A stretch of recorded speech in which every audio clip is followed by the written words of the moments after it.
You've been told that if nothing is changing fast, then nothing is changing at all, that if your life feels slow, you must be falling behind, that if results don't appear, you must be doing something wrong. But if that were true, why do so many people rush and still feel empty? Why does speed bring exhaustion instead of peace? Why does forcing the next step only create more resistance? The truth is this: what moves slowly is still moving forward. Growth does not need noise, progress does not need proof, and trust does not need certainty. Buddhist teachings remind us that the path unfolds in its own time, that roots grow in darkness, that clarity comes after patience, not before it. Tonight, as you listen, your need to hurry will begin to loosen, your mind will stop chasing the next moment, your body will remember how to rest inside the present one. You will understand that even if you feel unsure, even if nothing looks different, even if the path feels quiet, you are still moving forward. This is not about pushing. This is about trusting. Trusting the step, trusting the pace, trusting yourself. What moves slowly is still moving forward. Are you ready? Let's begin. The words you just heard are not meant to motivate you to move faster. They are meant to loosen the grip of urgency that has been quietly tightening around your life. There is a moment after understanding, but before action, where something settles inside you. This is that moment. This is where the noise fades, and a deeper question begins to surface. What if stillness is not failure? What if pause is not weakness? What if the very thing you have been judging is the evidence that something important is happening beneath the surface? There is a quiet discomfort that comes when nothing seems to move. Not the loud pain of loss or the sharp shock of change, but a dull, persistent pressure. The kind that makes you question yourself late at night. The kind that whispers that you should be further along by now. That pressure is not accidental. It comes from a world that worships speed and mistakes motion for meaning. When movement slows, fear rushes in to fill the space. Fear tells you that stillness means you are stuck. But this fear does not understand how growth truly works. Remaining still is often harder than moving forward or backward. Forward motion carries hope. Backward motion carries familiarity. Stillness carries uncertainty. When you stay where you are without clear results, without applause, without reassurance, your mind has nothing to cling to. It cannot distract itself with progress or comfort itself with nostalgia. It is exposed. And that exposure is what makes stillness feel unbearable. Yet this is precisely why it holds so much power. In Buddhist understanding, effort is not measured by visible change. It is measured by intention and direction. If you are not moving backward, you are already doing something rare. Regression is easy. Old habits wait patiently. Old patterns do not need effort to return. They pull you like gravity. Resisting them requires energy, awareness, and restraint.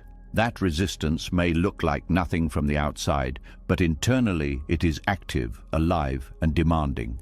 Holding your ground when it would be easier to collapse is a form of motion that most people never learn to respect. Inertia is usually described as laziness or lack of motivation. But spiritually, inertia often appears at moments of deep transition. When an old identity no longer fits but a new one has not yet formed, movement slows. You cannot rush this space because you do not yet know who you are becoming. Forcing action here often leads to choices rooted in fear rather than truth. Stillness becomes a kind of protection. It keeps you from building your future on unstable ground. There is also a hidden discipline in not reacting. When something inside you wants to escape discomfort by making any move at all, choosing to stay is an act of strength. It trains the mind to tolerate uncertainty without panic. It teaches the nervous system that not everything unresolved is dangerous. Over time, this creates inner stability. A person who can remain steady without constant progress becomes very hard to shake. Many people believe that growth must feel inspiring or productive, but real growth often feels dull, slow, and even pointless while it is happening. Seeds do not announce themselves while they are underground. They do not rush. They do not compare themselves to other seeds. They respond only to conditions. When conditions are not right, they wait. This waiting is not passive. Inside the seed, complex processes are unfolding. But nothing is visible yet. Resisting regression is one of the most misunderstood forms of progress. Not returning to what harmed you before may not feel like success, but it is. Not repeating the same mistake again may not feel like achievement, but it is. Every time you choose not to act from old fear, old anger, or old self-doubt, you are redirecting the course of your life. Even if nothing new has appeared yet, something destructive has been prevented. That matters more than you think. The mind struggles with this because it prefers clear markers. It wants milestones, confirmation, and speed. Silence feels like failure to the mind because silence gives no feedback. But silence is often where the most important recalibration happens. When external input slows, internal awareness sharpens. You begin to notice subtle reactions. You see patterns you were too busy to see before. You catch impulses before they turn into actions. This awareness is not flashy, but it is foundational. There is also a deep humility that comes with slow movement. Speed often inflates the ego. It creates the illusion of control. Slowness strips that away. It reminds you that not everything bends to your will. This humility is not meant to weaken you. It is meant to align you with reality. When you stop fighting the pace of your life, you begin to work with it instead. And that cooperation creates a kind of quiet momentum that does not burn you out. Stillness also exposes the stories you tell yourself. When there is no progress to point to, the mind fills the gap with judgment. You may notice harsh inner voices becoming louder. This is not a sign that stillness is wrong. It is a sign that you are finally hearing what was always there. These stories lose power only when they are seen clearly. Movement often keeps them hidden. Stillness brings them to the surface so they can be understood and released. There is an important distinction between stagnation and conscious pause. Stagnation comes from avoidance. Pause comes from awareness. Stagnation numbs. Pause listens. When you remain still because you are afraid to act, energy contracts. When you remain still because you are learning, energy gathers. From the outside, these states look identical. Internally, they feel very different. One drains you, the other quietly prepares you. Many spiritual traditions recognize that life moves in cycles. Expansion is followed by contraction. Action is followed by rest. Ignoring this rhythm creates imbalance. When you try to expand endlessly, you exhaust yourself. When you allow contraction without shame, you recover wisdom. Stillness is not the end of movement. It is the reset that makes meaningful movement possible. Trust is not built during moments of success. It is built during moments when you keep going without evidence. When you do not abandon yourself just because results are delayed. Each time you stay present instead of running, trust deepens.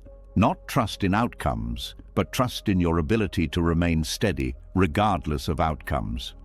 This kind of trust cannot be taught quickly. It is earned through repetition in quiet moments no one sees. There is also courage in not performing. In a world that rewards visibility, choosing not to display your progress takes strength. You learn to separate your worth from external validation. You begin to act from inner alignment rather than approval. This shift changes everything. It makes your growth less fragile. When progress is not dependent on recognition, it becomes sustainable. Remaining still can feel like standing against a strong current. Everything around you urges you to rush, compare, and prove. Choosing slowness is a form of resistance. Not rebellion fueled by anger, but resistance rooted in wisdom. You stop allowing fear to dictate your pace. You move when movement is true, not when pressure demands it. Over time, something subtle happens. The anxiety tied to progress loosens. You stop measuring your life in visible achievements alone. You begin to notice internal shifts, how you respond differently than before. How certain triggers no longer pull you as strongly. How you can sit with discomfort longer without needing to escape. These changes are easy to dismiss, but they are signs of real transformation. When momentum finally returns, it feels different. It is calmer, less desperate, more precise. You are no longer moving to prove something. You are moving because the next step is clear. This clarity often comes quietly, without drama. It arises not from effort, but from readiness, and readiness cannot be rushed. What appears to be inertia is often integration, lessons settling, identity reorganizing, values aligning.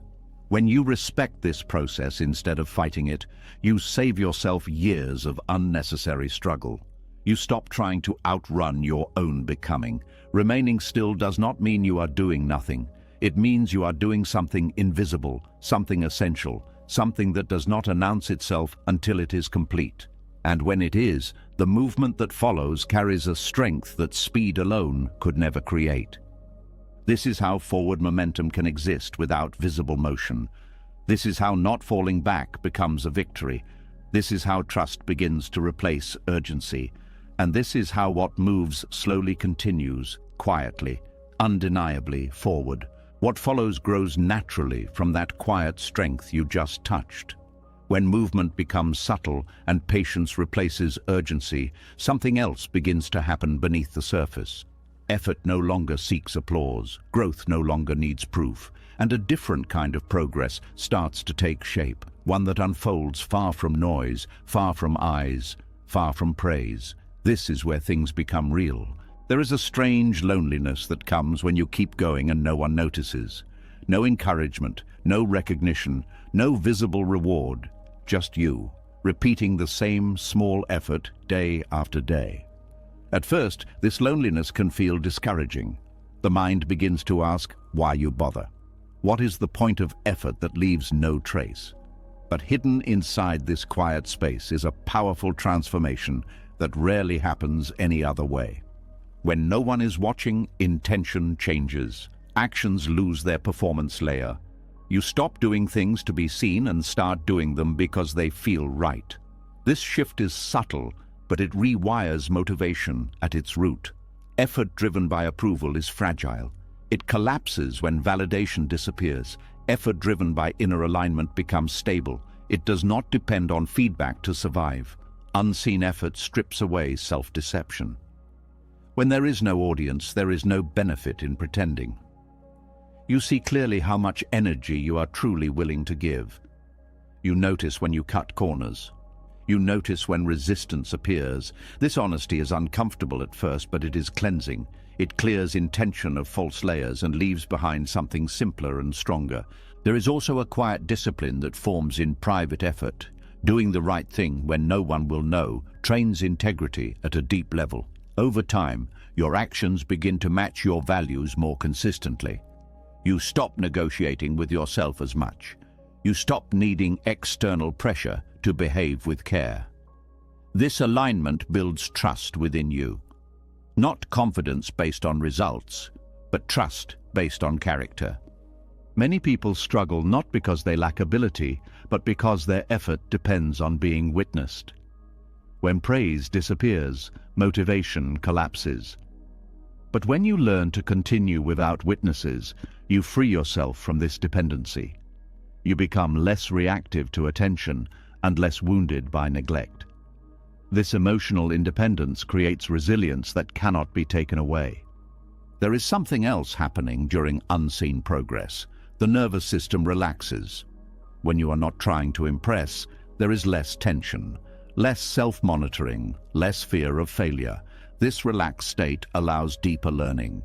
Mistakes become information instead of threats. Curiosity replaces pressure. Growth becomes more natural. Unseen effort also protects sincerity. When goals are shared too early, they often become distorted by expectation. You start shaping your path to match how others see it. Quiet effort shields your process from this interference. It allows intentions to mature before they are exposed. This protection keeps growth grounded and less vulnerable to ego. In Buddhist teachings, purification does not come from dramatic acts. It comes from repeated right action done without attachment to outcome. When effort is unseen, attachment loosens. You act because it is wholesome, not because it will be rewarded. This creates clarity of mind. Actions stop carrying hidden demands. They become lighter. Over time, something unexpected happens. You begin to trust yourself more, not because you succeeded publicly, but because you showed up privately. You know what you are capable of, even when no one is watching. This self-trust is quiet but unshakable. It does not need reassurance. It does not crumble under doubt. There is a deep peace that comes from knowing you are living in alignment, even if no one knows it. This peace does not depend on circumstances. It comes from coherence between inner values and outer behavior. When those two match, the mind settles. Inner conflict reduces. Energy stops leaking through contradiction. Unseen effort also teaches patience in a new way. When progress is invisible, you cannot rush toward a finish line. You learn to focus on the process itself. Attention shifts from outcome to presence. This presence sharpens awareness. You notice subtleties you would miss if you were chasing results. Life slows down just enough for depth to appear. There is also humility in working without witnesses. You stop assuming that effort entitles you to recognition. You accept that much of life unfolds quietly. This humility softens the ego. It makes learning easier. It allows correction without shame. When pride loosens, wisdom has more room to enter. Another transformation happens in how you relate to time. Without external markers of success, time stops being measured by achievement alone. Days are no longer wasted just because nothing visible happened. You begin to sense value in consistency, in showing up, in not abandoning the path. This changes how you experience your life. Unseen progress also changes how you relate to others. When you are no longer chasing recognition, comparison loses power. You are less threatened by other people's success, less envious, less defensive. You can appreciate others without feeling diminished. This emotional maturity creates healthier relationships. There is a quiet courage required to continue when doubt has no immediate answer. No applause means doubt speaks louder. Questions become sharper. This is where inner trust is forged. Each time you continue anyway, trust strengthens. Not blind trust, but earned trust. Trust that you can stay with uncertainty without falling apart. Over time, you may notice that motivation shifts from excitement to commitment. Excitement rises and falls. Commitment remains. This is not dull. It is stable. It allows long-term growth. Many meaningful changes in life require this kind of steady presence. Without it, progress fragments. Unseen effort also deepens compassion. When you struggle quietly, you become more understanding of others who do the same. You stop assuming that lack of visible success means lack of effort. This softens judgment. It expands empathy. You recognize that everyone carries invisible labor. There is also a subtle joy in private consistency, not the loud joy of celebration, but a calm satisfaction, a sense of rightness. You may not feel accomplished, but you feel grounded. This groundedness becomes a refuge. It steadies you during chaos. It anchors you when things fall apart. When results eventually appear, they feel different, less intoxicating, less defining. You are not dependent on them for identity. Success becomes something you experience, not something you cling to. And if results never appear in the way you expected, you are still intact. Your worth was never tied to visibility. Unseen effort teaches you to value what lasts. Attention fades, trends change, praise disappears, but inner alignment remains. The habits you build in silence shape your future more than any public milestone. This understanding brings relief. You no longer feel pressured to perform your becoming. As this way of moving settles in, trust becomes quieter but stronger. You trust the path without needing constant confirmation. You trust yourself without needing proof. This trust does not eliminate doubt. It holds doubt without being ruled by it. That is its strength. This kind of progress cannot be rushed or displayed. It matures slowly, deepening roots before growing branches. It prepares you for responsibility without inflating ego. It gives you stability before expansion. When life eventually asks more of you, you will not be scrambling to become ready. You already are. What grows without witnesses grows with integrity. What is built in silence stands longer. And what is practiced when no one is watching becomes who you are when everything is. What grows in silence prepares you for something few people talk about. After patience, after unseen effort, there comes a moment that feels heavier than all the rest. A moment where nothing feels worth continuing. Not dramatic, not loud, just tired, just thin. This is the place where many paths quietly end, not because they were wrong, but because staying became harder than leaving. There is a point on every meaningful path where effort stops feeling noble and starts feeling foolish. The mind no longer asks for encouragement. It asks for relief. This is the moment just before abandonment. Not the moment of quitting itself, but the moment when quitting feels reasonable, logical, even kind. Buddhism pays close attention to this moment because it is not a failure point. It is a threshold. Almost giving up is not weakness. It is a sign that something deep is being touched. When surface motivation burns out, what remains is truth. You find out why you were walking this path in the first place. If your reason was ego, praise, or reward, the path ends here. If your reason was alignment, meaning, or inner clarity, the path changes shape but continues. In Buddhist teaching, staying does not mean forcing yourself to endure suffering blindly. It means not abandoning awareness. When the urge to quit arises, it is not pushed away or obeyed immediately. It is observed. That observation alone creates space. In that space, you are no longer just reacting. You are practicing wisdom. The mind is skilled at disguising fear as logic. At the edge of endurance, it produces convincing arguments. It says this is pointless. It says nothing will change. It says you have already given enough. These thoughts feel calm and reasonable because they are tired thoughts. Buddhism does not argue with them. It watches them. And in watching, their authority weakens. There is something sacred about staying when hope is low. Not dramatic hope, but the simple willingness to remain present. This kind of staying strips effort down to its essence. You are no longer chasing improvement. You are simply refusing to turn away. That refusal is not stubbornness. It is devotion to awareness itself. Many people believe transformation comes from breakthroughs. Buddhism points to something quieter. Transformation often happens in the moment you decide not to escape discomfort. When you stay with confusion without demanding clarity, when you stay with effort without demanding results. This staying reshapes the mind more deeply than success ever could. Success reinforces identity. Staying dissolves it. When you succeed, the self grows stronger. When you stay through difficulty without reward, the self loosens. This loosening is essential for wisdom. A rigid self cannot see clearly. A softened self can. The moment before giving up is also the moment when attachment becomes visible. Attachment to outcome, attachment to progress, attachment to being someone who is improving. When these attachments are threatened, suffering spikes.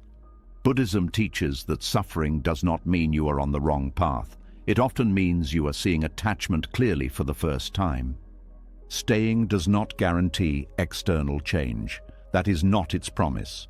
Its promise is internal freedom. When you stay without guarantees, you learn that you can survive uncertainty. That realization changes your relationship with fear. Fear loses its power to command immediate action. There is also compassion hidden in staying. When you experience the urge to abandon something you once cared about, you understand others more deeply. You stop judging people for quitting. You see how heavy it can feel. This compassion softens your view of the world. It makes you less rigid, less harsh, more human. Buddhism speaks often of the middle way. Almost giving up is where extremes reveal themselves. Force says, push harder no matter what. Escape says, leave now to end discomfort. Staying without force or escape is the middle. It requires sensitivity, listening, adjusting without abandoning. This kind of staying is not passive. It is attentive. You may change how you practice, you may rest, you may simplify, but you do not sever your relationship with the path itself. You remain in conversation with it. This ongoing relationship is what allows growth to continue even when form changes. There is a subtle confidence that forms when you stay through difficulty. Not confidence in outcome, but confidence in your capacity to remain present. This confidence does not announce itself. It shows up later when life presents another challenge and you do not panic as quickly. You recognize the territory. You have been here before. Almost giving up also reveals impermanence in a personal way. Motivation rises and falls. Desire fluctuates. Certainty dissolves. Seeing this directly weakens the belief that you must feel inspired to continue. You learn that commitment can exist without enthusiasm. This is a mature form of practice. Buddhist monks are taught that when the urge to leave arises, they should stay a little longer. Not forever, just long enough to understand the urge. Often what they find is not a true calling to leave, but exhaustion, loneliness, or doubt. These states pass. Decisions made from them often do not age well. Staying through this moment teaches discernment. You learn the difference between wisdom and avoidance. Sometimes leaving is right, but leaving from clarity feels different than leaving from fatigue. Staying long enough allows that difference to become clear. There is also humility in staying. You stop assuming you know how things should unfold. You accept that growth does not follow your preferred timeline. This humility opens you to learning that success would have closed off. When you are no longer trying to win, you can listen.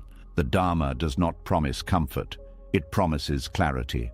The moment before giving up is where clarity can deepen most, when illusions fall away, when narratives collapse, when only presence remains. This presence is not exciting, it is honest, and honesty is transformative. Many people reach this point and assume something has gone wrong. Buddhism suggests the opposite. This may be the moment when practice becomes real. Before this, effort was fueled by hope. After this, it is fueled by understanding. Staying also changes your relationship with failure. You realize that quitting is not the only failure. Abandoning awareness is. As long as awareness remains, the path continues, regardless of form. This realization removes much of the fear around getting things wrong. Over time, staying builds quiet resilience. Not the loud kind that boasts endurance, but the steady kind that does not break easily. This resilience is flexible. It bends without collapsing. It allows you to adapt without losing yourself. There is a deep dignity in staying, not because it looks strong, but because it is honest. You are not pretending to be inspired. You are not chasing a future version of yourself. You are meeting reality as it is and choosing not to turn away. When people speak of transformation, they often point to moments of victory. Buddhism points to moments of endurance with awareness. Staying when you almost give up reshapes the mind in ways success cannot. Success confirms who you think you are. Staying reveals who you actually are beneath effort. Eventually, the intensity of almost giving up passes, not always quickly, but it passes. What remains is a deeper trust. Not trust that things will work out, but trust that you can remain present, even if they do not. This trust is freedom. From this place, the path continues, not because you forced yourself, but because something inside you clarified. You stayed long enough for illusion to burn out. You stayed long enough for truth to surface quietly. And that quiet truth carries you forward, not with excitement, but with depth. What happens after you choose to stay is not what most people expect. There is no sudden reward, no clear sign that tells you that you made the right choice. Instead, life often slows down even more. The path becomes quieter. Progress becomes harder to explain. And this is where a new misunderstanding appears. The mind starts to believe that slowness means delay. Buddhism offers a different view. It teaches that slow growth is not an obstacle to wisdom. It is the way wisdom is protected. When something grows too fast, it becomes fragile. It has not learned how to hold its own weight. In human development, this fragility shows up as ego. When insight, success, or clarity arrives before humility has formed, pride fills the gap. The person begins to identify with the growth instead of being shaped by it. Slow growth prevents this by stretching development across time, forcing the mind to mature alongside understanding. Gradual unfolding keeps wisdom from becoming a performance. When change happens slowly, there is no dramatic moment to cling to, no story to tell, no identity to build around being advanced. This protects you from spiritual pride, which is one of the most subtle traps on any inner path. Pride does not always look loud. Sometimes it hides behind certainty, behind advice-giving, behind the quiet belief that you now see more clearly than others. Slow growth also keeps understanding embodied. Fast insight often stays intellectual. It sounds right, but it has not yet been tested by life. When growth is gradual, each small realization must live with you through ordinary days, through irritation, through boredom, through disappointment. This daily friction grounds wisdom. It stops it from floating above reality. There is also a protective patience built through slowness. You learn to hold insight without rushing to act on it. You learn to let understanding settle before it speaks. This restraint is not hesitation, it is discernment. Many mistakes are made not because insight is wrong, but because it is expressed before it is ready. Buddhist teachings emphasize right timing as much as right understanding. A truth revealed too early can cause harm, to yourself or to others. Slow growth ensures that wisdom ripens at the same pace as compassion. Without compassion, insight becomes sharp and cutting. With compassion, it becomes healing. Another protection offered by slowness is the reduction of attachment to identity. When growth takes time, you cannot easily point to a moment where you became someone new. The self remains fluid. This fluidity keeps ego from solidifying around progress. You are less likely to think, "I have arrived," because arrival never clearly happens. Slow growth also limits exposure. When understanding unfolds quietly, fewer people project expectations onto you. You are not pressured to represent wisdom before you are ready. This privacy allows mistakes. It allows learning without shame. Premature exposure often freezes development because the fear of being seen as inconsistent becomes stronger than the desire to keep learning. There is a reason many traditions value apprenticeship. Wisdom passed slowly, through observation and repetition, protects both teacher and student. It ensures that knowledge is carried responsibly. In personal growth, slow unfolding plays the same role. It prevents you from carrying insights you do not yet know how to live. Gradual growth also builds humility through repetition. When progress is slow, you are reminded often of your limits. You encounter the same struggles again and again. This repetition humbles the mind. It keeps you from believing that one insight has solved everything. You learn that understanding deepens through return, not conquest. Slowness also gives space for integration. Insight changes how you see the world. Integration changes how you live in it. These two processes move at different speeds. Insight can arrive quickly. Integration cannot. Slow growth honors this difference. It allows behavior, emotion, and perception to realign naturally. There is also protection from burnout. Rapid change demands constant adjustment. The nervous system struggles to keep up.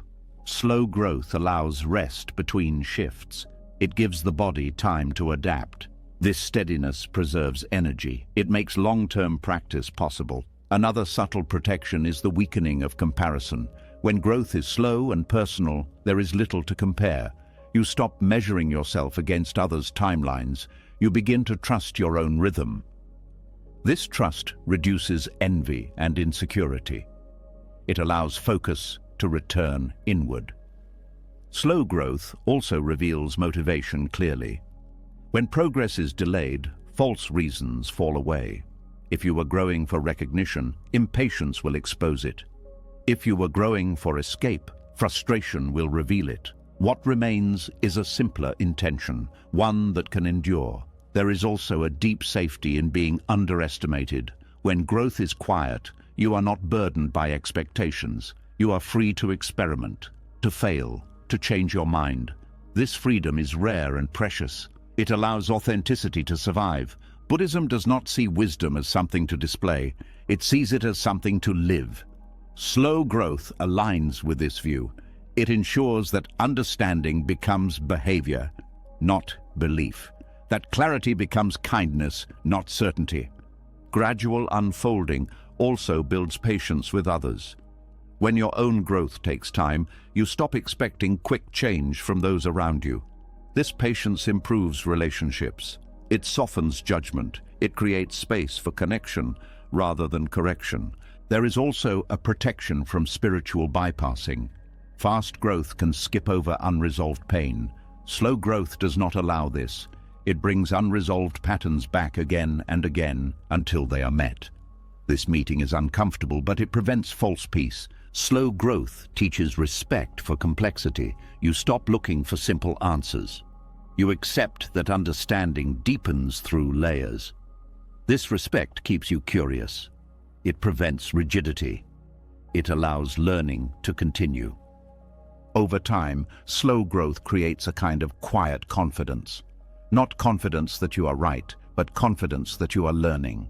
This confidence does not need defense. It does not argue. It listens. When wisdom is protected by slowness, it matures without distortion. It remains flexible, responsive, human. It does not harden into doctrine or identity. It stays alive. From the outside, slow growth may look like delay. From the inside, it feels like preparation, a careful shaping, a steady strengthening.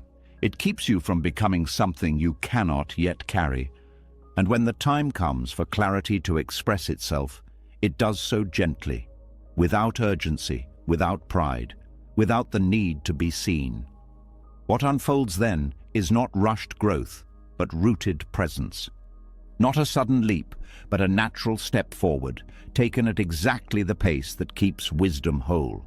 What grows slowly begins to feel protected, but protection often comes with restriction. After wisdom has been sheltered from pride and hurry, life tends to do something that feels unsettling.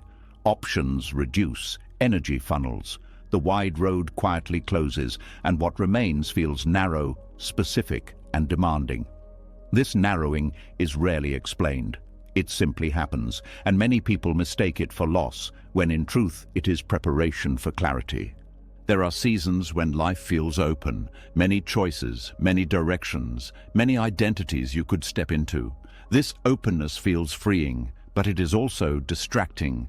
Awareness scatters, attention splits. When everything is possible, very little is seen deeply. Buddhism teaches that clarity does not come from endless options. It comes from refinement, and refinement requires narrowing. When the path narrows, distractions fall away, not because you rejected them, but because they no longer fit. Activities that once held interest begin to feel empty. Conversations lose their pull. Certain ambitions quietly dissolve. This can feel confusing or even frightening, but this is awareness becoming more precise. Energy is being gathered instead of spread thin. Narrowing often appears as limitation. Less time, less energy, less tolerance for noise. The mind may panic and interpret this as decline, but spiritually, this contraction is intentional. Like a lens focusing light, narrowing concentrates attention. What once felt overwhelming becomes clearer because less is competing for awareness. Life often slows before clarity because speed depends on momentum and clarity depends on presence. When momentum fades, presence becomes unavoidable. You are forced to see what remains when movement stops. This seeing is not comfortable. It removes distractions that once softened discomfort, but it also removes illusions. When the path narrows, you are asked to choose depth over breadth, to stay with one question instead of many, to listen longer, to respond slower, This deepening sharpens perception. You begin to notice subtle patterns, small reactions, quiet truths that were always there but never held long enough. Buddhist practice values simplicity not as an aesthetic, but as a function of awareness. Too much input dulls perception. Narrowing reduces input. It creates space for discernment. You stop reacting to everything and start responding to what matters. This narrowing also refines values. When options disappear, priorities reveal themselves. You see what you are unwilling to let go of. You notice what remains meaningful even when convenience is gone. This is not something you decide intellectually. It is something life shows you through absence. Many people resist this phase because it feels like being cornered. The mind prefers escape routes, but narrowing removes escape. It invites intimacy with experience. You can no longer skim the surface. You are brought closer to what is essential. Clarity often arrives not as a new insight, but as the removal of confusion. Narrowing does this quietly. By taking away what is unnecessary, it allows what is true to stand out. This process feels subtractive, not additive. And subtraction can feel like loss until you see what it reveals. There is also a sharpening of responsibility that comes with narrowing. When choices are fewer, avoidance becomes harder. You can no longer blame confusion on complexity. You are asked to meet what is in front of you fully. This responsibility matures awareness. Narrowing also strengthens commitment. When the path is wide, commitment is loose. You can always turn elsewhere. When the path narrows, commitment deepens because turning away costs more. This cost is not punishment, it is clarification of intent. Life often narrows the path before clarity because clarity demands honesty. Honesty cannot coexist with endless distraction. When distractions fall away, self-deception becomes visible.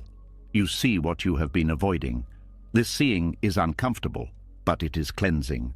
In Buddhism, renunciation is often misunderstood as rejection. In truth, it is refinement of attention. Narrowing is a form of renunciation that happens naturally. You stop engaging with what drains you because awareness no longer tolerates it. This is not force, it is sensitivity. Narrowing also deepens compassion. When your own life simplifies, you become more attuned to suffering. You notice pain you once overlooked. This sensitivity arises because awareness is no longer overloaded. Compassion sharpens alongside clarity. The slowing that accompanies narrowing is essential. Speed would blur perception. Slowness allows details to surface. You notice tone, intention, subtle emotional shifts. This refined awareness makes your responses more skillful. Narrowing also teaches trust. When familiar supports disappear, you learn to rely on presence itself. You discover that awareness can hold you even when circumstances feel constrained. This trust is quiet but strong. Many people interpret narrowing as life closing in on them. Buddhism suggests it is life guiding attention inward. The outer world becomes simpler so the inner world can be seen clearly.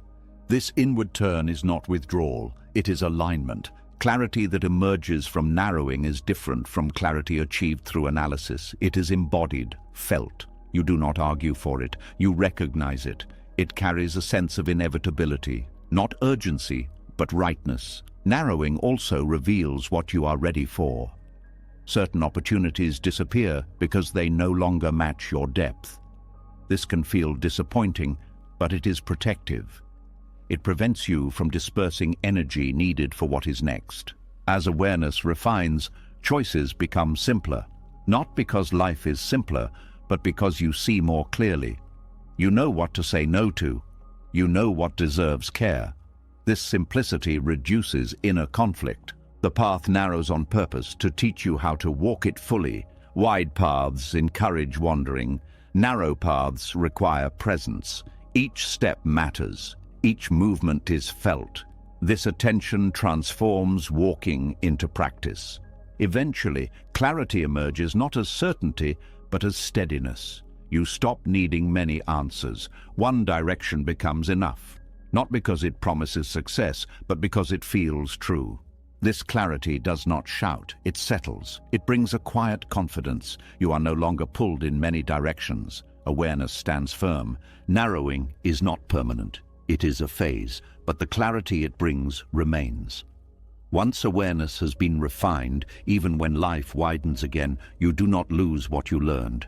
You carry discernment with you. What felt like restriction reveals itself as guidance.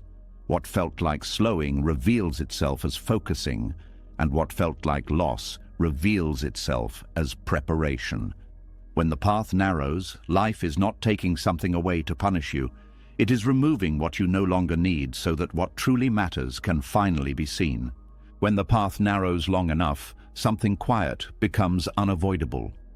You cannot wait forever for clarity to arrive fully formed. The road no longer offers many options, yet it also does not offer certainty. What remains is a simple and uncomfortable choice. Stay frozen until reassurance appears, or take a step without knowing where it will land. This is where practice changes its nature. This is where trust stops being an idea and becomes an action.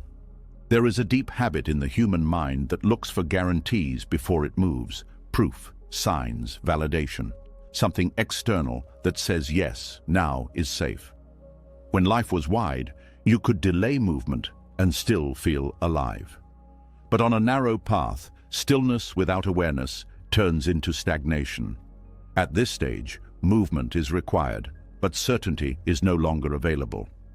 This tension is not a mistake. It is the training itself. Buddhist teachings do not promise certainty. They teach how to live without it. The mind believes certainty creates safety, but experience shows otherwise. Even the most guaranteed outcomes change. Even the clearest plans collapse. Waiting for reassurance often means waiting forever. The practice, then, is learning how to move while uncertainty remains. Moving without certainty does not mean acting recklessly. It means acting without emotional insurance. You step not because you are sure it will work, but because staying still no longer feels honest. This honesty becomes your compass. It replaces prediction with presence. At first, this feels frightening. The mind protests. It says you are risking too much. It says you should wait a little longer. But waiting here is not neutral. Waiting carries its own cost. Energy begins to dull. Awareness weakens. Doubt grows louder. Buddhism recognizes that clinging to certainty can become another form of attachment. Trusting the step itself means shifting attention from outcome to intention. You stop asking where this will lead and start asking whether this step is aligned. Alignment becomes more important than success. This changes how decisions are made. You act from clarity in the present, not from fantasy about the future.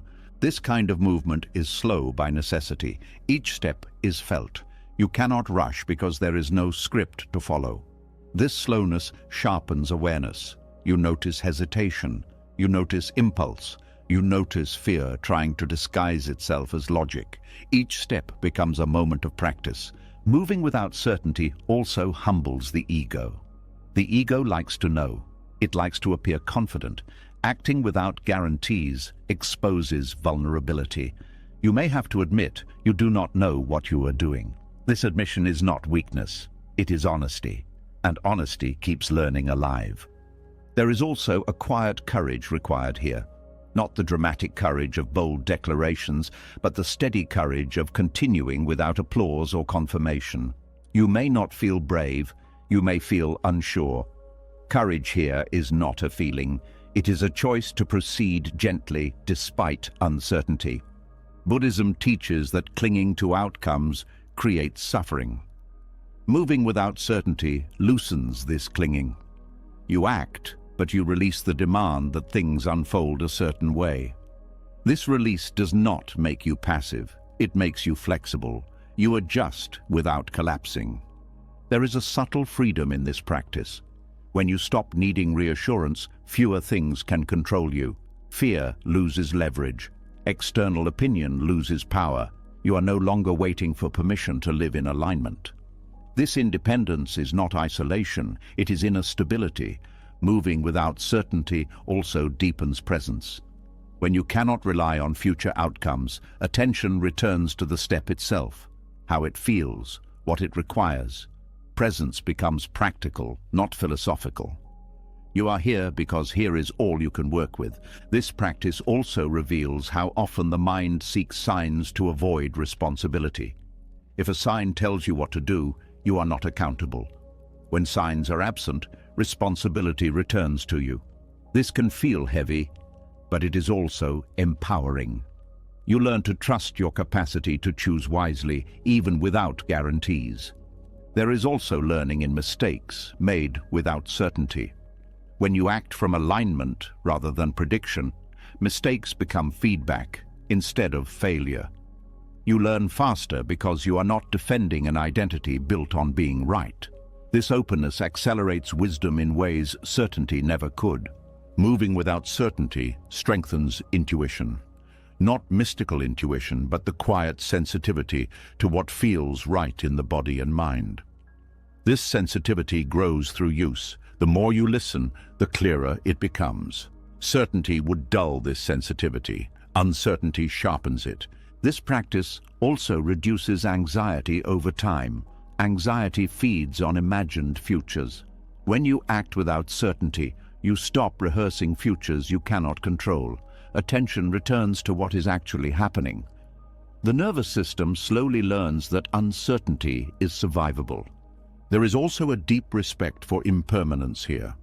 You accept that whatever results arise will change. This acceptance softens attachment. You enjoy progress without clinging. You accept setbacks without despair. Balance emerges not from control, but from understanding change.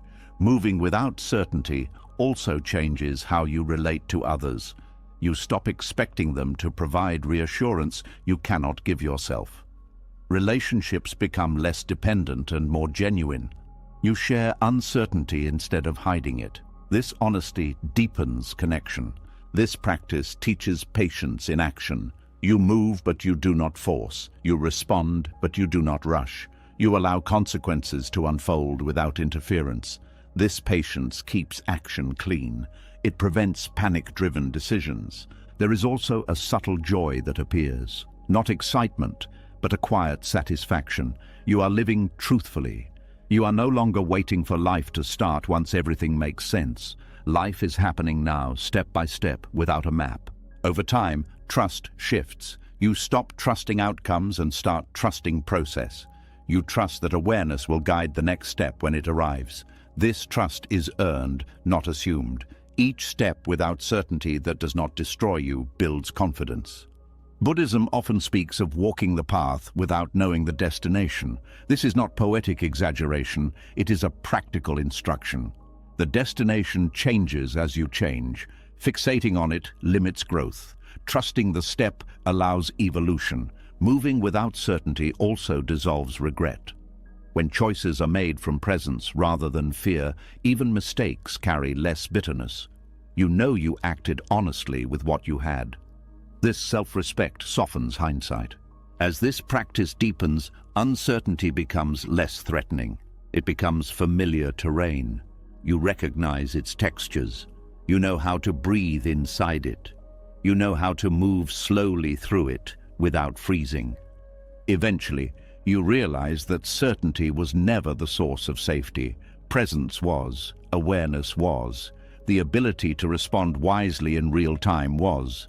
This realization changes how you live. The step itself becomes enough, not because it guarantees success, but because it expresses truth in motion. And when truth moves, even without certainty, it carries its own quiet direction. From here, the path continues not with confidence in outcomes, but with confidence in awareness. You move, you adjust, you learn. And in doing so, you discover that trust was never about knowing where you were going. It was about knowing how to walk when you did not. When you learn to move without certainty, something unexpected happens. Confidence does not rush in to replace doubt. Strength does not suddenly feel strong. Instead, energy thins out. Motivation fades. What once felt meaningful now feels quiet. even dry. And this is where many people assume they have lost their faith. Buddhism points to something deeper. It says this may be the moment when faith becomes real. There is a common belief that faith feels warm, hopeful, and inspiring, that it lifts you, that it reassures you. But much of what is called faith is actually emotion. Emotion rises and falls. It depends on mood, health, sleep, and circumstances. When emotion disappears, people think trust has disappeared with it. What remains feels empty, flat, or heavy. This is not the absence of faith.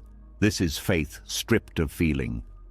Faith that does not feel like faith often appears during exhaustion, when you have been patient for a long time, when effort has been steady but results remain unclear, when emotional fuel runs out.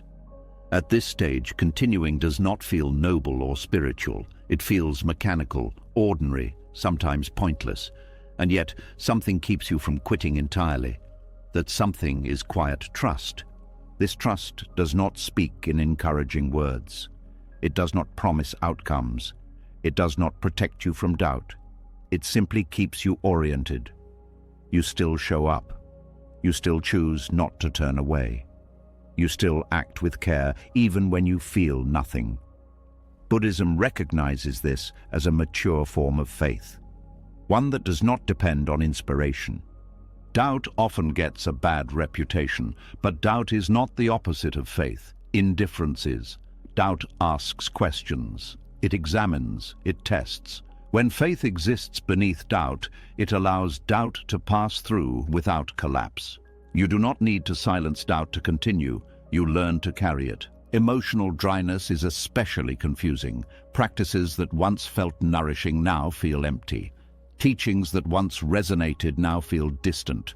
This dryness is not a sign that the path is wrong. It is a sign that attachment to feeling is dissolving.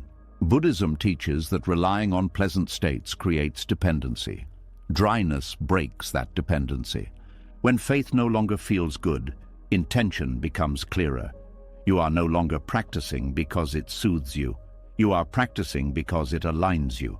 This alignment is quieter than comfort, but stronger. It does not disappear when conditions change. There is also humility in faith that feels thin. You stop assuming that spiritual life exists to make you feel better. You accept that some seasons are barren. This acceptance deepens wisdom. It prevents entitlement. It allows practice to continue without bargaining. Fatigue plays a key role here. Not just physical tiredness, but existential tiredness, the kind that comes from carrying effort over time. When fatigue is present, the mind seeks relief. It questions the value of continuing. Buddhism does not deny this fatigue. It invites compassion toward it. You are not asked to be energetic. You are asked to be honest. Faith beneath fatigue looks like doing less, but not quitting. It looks like simplifying, reducing effort to what is essential, letting go of excess striving. This faith is gentle, it respects limits, it does not punish you for being tired. There is also a deepening of sincerity. When enthusiasm fades, what remains is real. You are no longer driven by excitement or identity. You continue because something inside knows this matters, even if it cannot explain why. This knowing is not loud, it is steady. Faith that does not feel like faith also protects you from spiritual comparison. When you are not glowing with inspiration, you stop trying to appear advanced. You become more human. This humanity allows connection. It removes the pressure to perform belief. Buddhism often speaks of equanimity. This is not emotional numbness. It is balance. Faith beneath dryness contributes to equanimity. You learn to remain steady regardless of inner weather. Pleasant states do not inflate you. Unpleasant states do not define you. There is also freedom here. When faith is no longer tied to feeling, you stop chasing spiritual highs. You stop fearing lows. Practice becomes integrated into life rather than separate from it. This integration is a sign of maturity. Doubt continues to arise, but it changes shape. It becomes less personal. You see it as a mental event rather than a verdict. You do not need to resolve every question to continue. You allow uncertainty to exist without making it a problem. Faith beneath doubt is not blind. It is patient. It allows understanding to unfold slowly. It does not demand immediate clarity. This patience reduces inner conflict. You stop fighting your own mind. There is also resilience here. When trust does not rely on feeling, it survives hardship. Loss, disappointment, and confusion do not destroy it. They pass through it. This resilience is quiet but enduring. Emotional dryness also teaches compassion toward others. When you experience spiritual emptiness, you recognize it in others. You stop judging those who feel distant from meaning. This compassion expands awareness beyond self. Faith beneath fatigue also changes how you relate to effort. You stop overexerting. You learn to pace yourself. This pacing allows long-term continuity. Many people burn out because they confuse intensity with devotion. Quiet faith knows the difference. There is a subtle dignity in continuing without inspiration. You are not trying to prove anything. You are honoring a commitment to awareness. This dignity strengthens self-respect. Over time, dryness passes, not suddenly, gradually. And when warmth returns, it feels different, less intoxicating, more grounded. You appreciate it without clinging. You know it will pass again. This knowing keeps balance.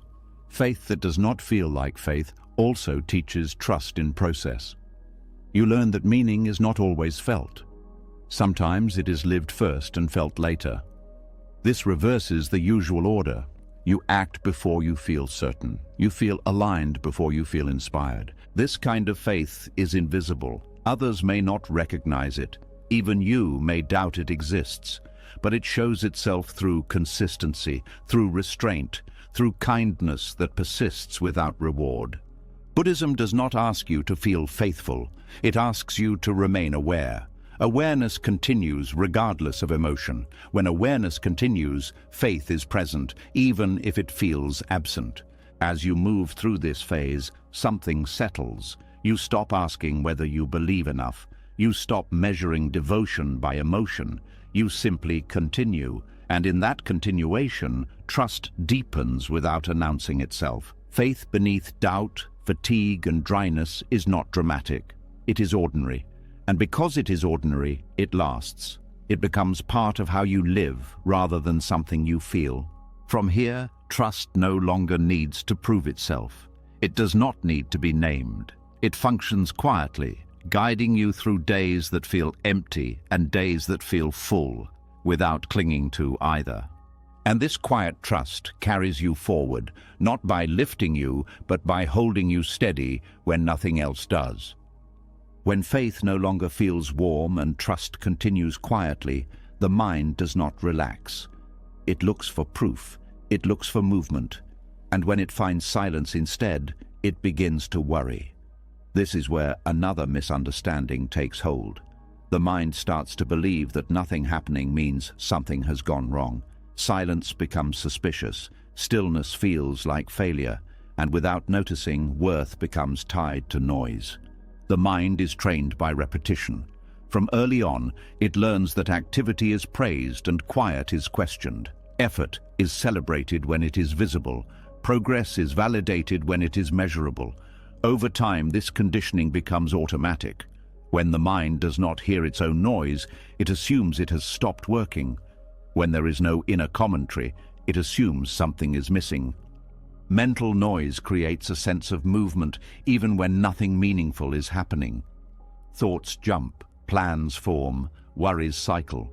This activity feels productive because it feels busy. Silence, by contrast, offers no such reassurance. It feels empty. And emptiness scares a mind that equates fullness with value. Speed becomes the mind's shortcut to worth. Fast decisions feel confident, quick reactions feel intelligent, immediate answers feel competent. Silence interrupts this pattern. It removes the illusion of control. Without constant thought, the mind does not know how to measure itself. So it reaches for familiar conclusions. It tells you that you are stuck, that you are falling behind, that you should be doing more. This illusion is reinforced by culture.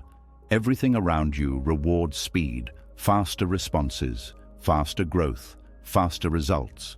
Quiet processes are invisible. Silence has no metrics. So the mind borrows the world's values and applies them inward. If there is no visible movement inside, it assumes there is no value. But silence is not the absence of activity. It is the absence of interference. When mental noise quiets, deeper processes become possible. Attention sharpens. Sensitivity increases. Awareness settles. These shifts do not announce themselves. They are subtle, and because they are subtle, the mind often overlooks them. The mind mistakes silence for failure because silence does not feed identity. Identity is built from stories. Stories require words. Silence interrupts storytelling. Without a narrative, the self feels undefined, and undefined feels unsafe to a mind that relies on labels to feel real.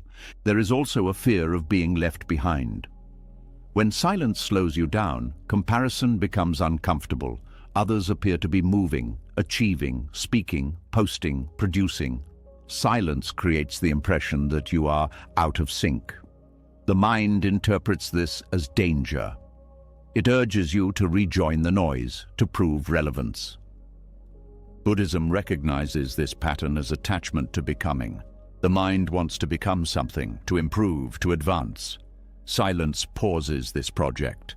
It removes the sense of becoming, and without becoming, the mind fears it is dissolving. In truth, it is resting. Silence also exposes dependency on thought. When thoughts slow, you see how often you relied on them for reassurance. Planning felt like control. Worry felt like preparation. Analysis felt like progress. Silence reveals that many thoughts were not helping. They were filling space. This realization can be unsettling. The mind may rush to recreate noise to avoid discomfort.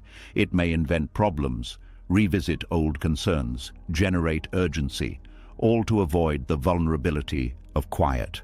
Unlearning the illusion that silence equals failure requires patience. You cannot convince the mind with logic alone. It must experience safety in silence. It must learn through repetition that nothing bad happens when thoughts slow. This learning begins by noticing how silence feels in the body.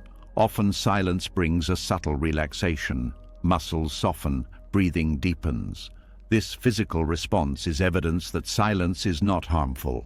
The body recognizes rest before the mind does. Silence also allows perception to widen. When the mind is noisy, attention narrows to thoughts. When noise fades, senses awaken, sounds become clearer. Light feels softer, small details stand out. This sensory clarity is a form of intelligence the mind often ignores. The mind mistakes silence for failure because it does not know how to measure presence. Presence has no scoreboard. It does not accumulate points. It does not move toward completion. It simply exists, and because it does not aim, it feels useless to a goal-driven mind. But presence changes how you respond. When presence is strong, reactions slow. You pause before speaking. You listen more fully. You notice subtle shifts in others. These changes may not feel productive, but they transform relationships and decisions. Silence also weakens compulsive thinking. Without constant stimulation, patterns lose momentum. Thoughts arise and pass without being chased. This freedom can feel unfamiliar. The mind may interpret unfamiliar as wrong, but unfamiliar is often the doorway to growth. There is also grief hidden here. Silence removes distractions that once kept pain at bay. Old emotions may surface. Unresolved feelings may appear. The mind may conclude that silence caused these feelings. In reality, silence allowed them to be seen. Unlearning the illusion means allowing this surfacing without judgment. Recognizing that what appears in silence was already there. Silence did not create it. Silence revealed it. The mind also equates speed with intelligence. Quick answers feel smart. Silence feels uncertain. But wisdom often requires pause. It requires time for complexity to settle. Silence allows this settling. It prevents premature conclusions. When silence becomes familiar, a shift occurs. You stop needing to fill every gap, conversations deepen, listening improves. You notice that not everything requires response. This restraint refines communication. The illusion of silence as failure also dissolves when you notice its effects over time. You become less reactive, less drained, more grounded.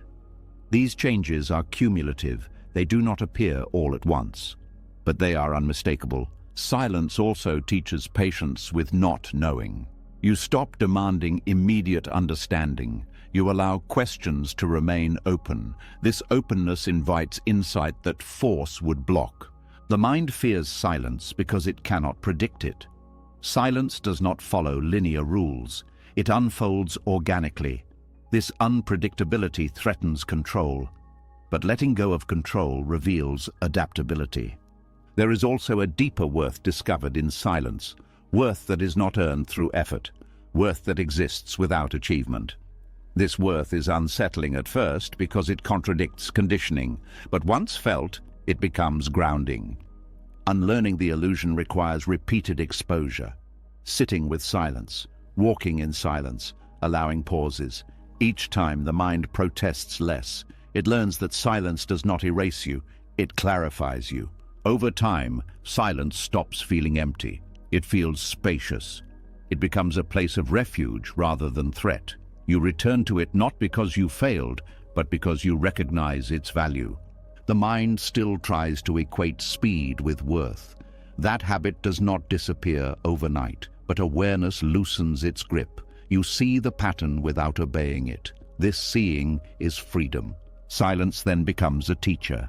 It shows you how much effort was unnecessary, how much noise was habit, how much worth was self-imposed pressure. From this place, movement becomes more intentional. You act because it is needed, not because silence feels uncomfortable. You speak because words add value, not because quiet feels wrong. The illusion fades gradually. Silence stops being a verdict and becomes a foundation, a place where awareness rests, where value is not measured, where trust continues quietly. And in that quiet you realize that silence was never failure. It was the space where meaning was learning how to breathe. When silence is no longer mistaken for failure, another tension quietly rises. You may begin to sense that effort has been sincere, awareness has deepened, and yet outcomes remain unchanged. Nothing obvious arrives to confirm the work you have done. This is where impatience turns subtle, not loud frustration, but a quiet question that lingers. When will this show results?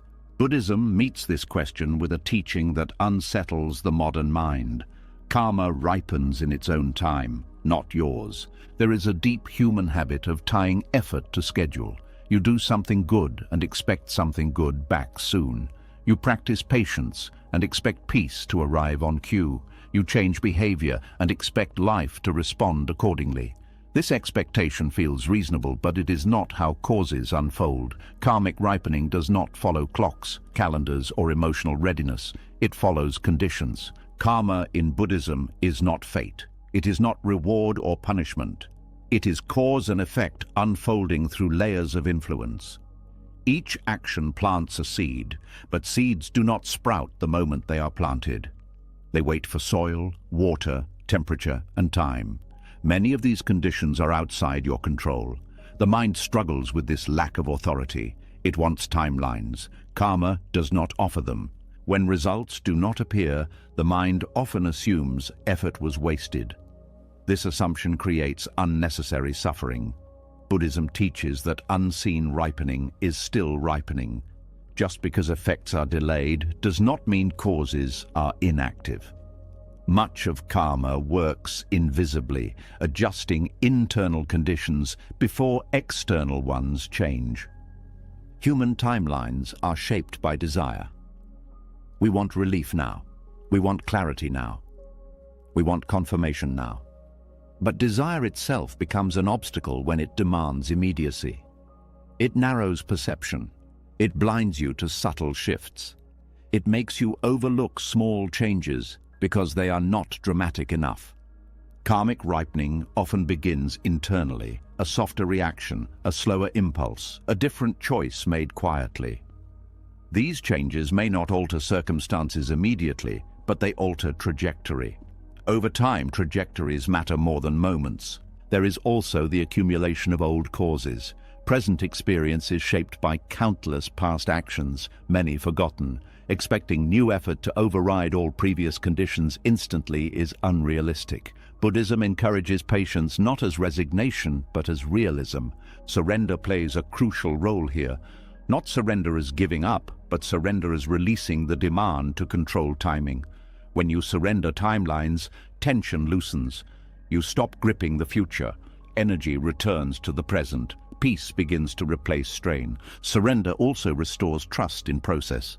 You recognize that effort has value even when outcomes are delayed. This trust prevents burnout. It allows continuity. You continue practicing not because you expect reward soon, but because alignment matters now. There is grief hidden in delayed ripening, grief for time invested without visible return, grief for hopes postponed. Buddhism does not dismiss this grief. It invites you to hold it gently, to feel disappointment without turning it into self-blame. Delayed results often test sincerity. When reward is postponed, motivation reveals itself. Are you acting for outcome or for integrity? This question becomes unavoidable. Surrender clarifies intention by removing payoff. Karmic ripening off schedule also teaches humility. You are reminded that life is larger than personal will. This humility softens resistance. It allows cooperation with reality rather than constant negotiation. There is also protection in delay. Immediate results can inflate ego. Delayed results allow wisdom to mature before success arrives. This prevents misuse of outcome. It ensures readiness. Surrender does not mean passivity. You still act, you still care, but you stop demanding control over when effects appear. This shift reduces anxiety. Anxiety thrives on anticipation. Surrender releases anticipation. There is also freedom from comparison. When timelines dissolve, you stop measuring progress against others. Everyone's karmic conditions differ. Comparison loses meaning. Delayed ripening teaches patience with complexity. Life rarely responds to single actions. Patterns unfold through networks of causes. Understanding this reduces frustration. You stop expecting linear outcomes from non-linear systems. Surrender also deepens compassion.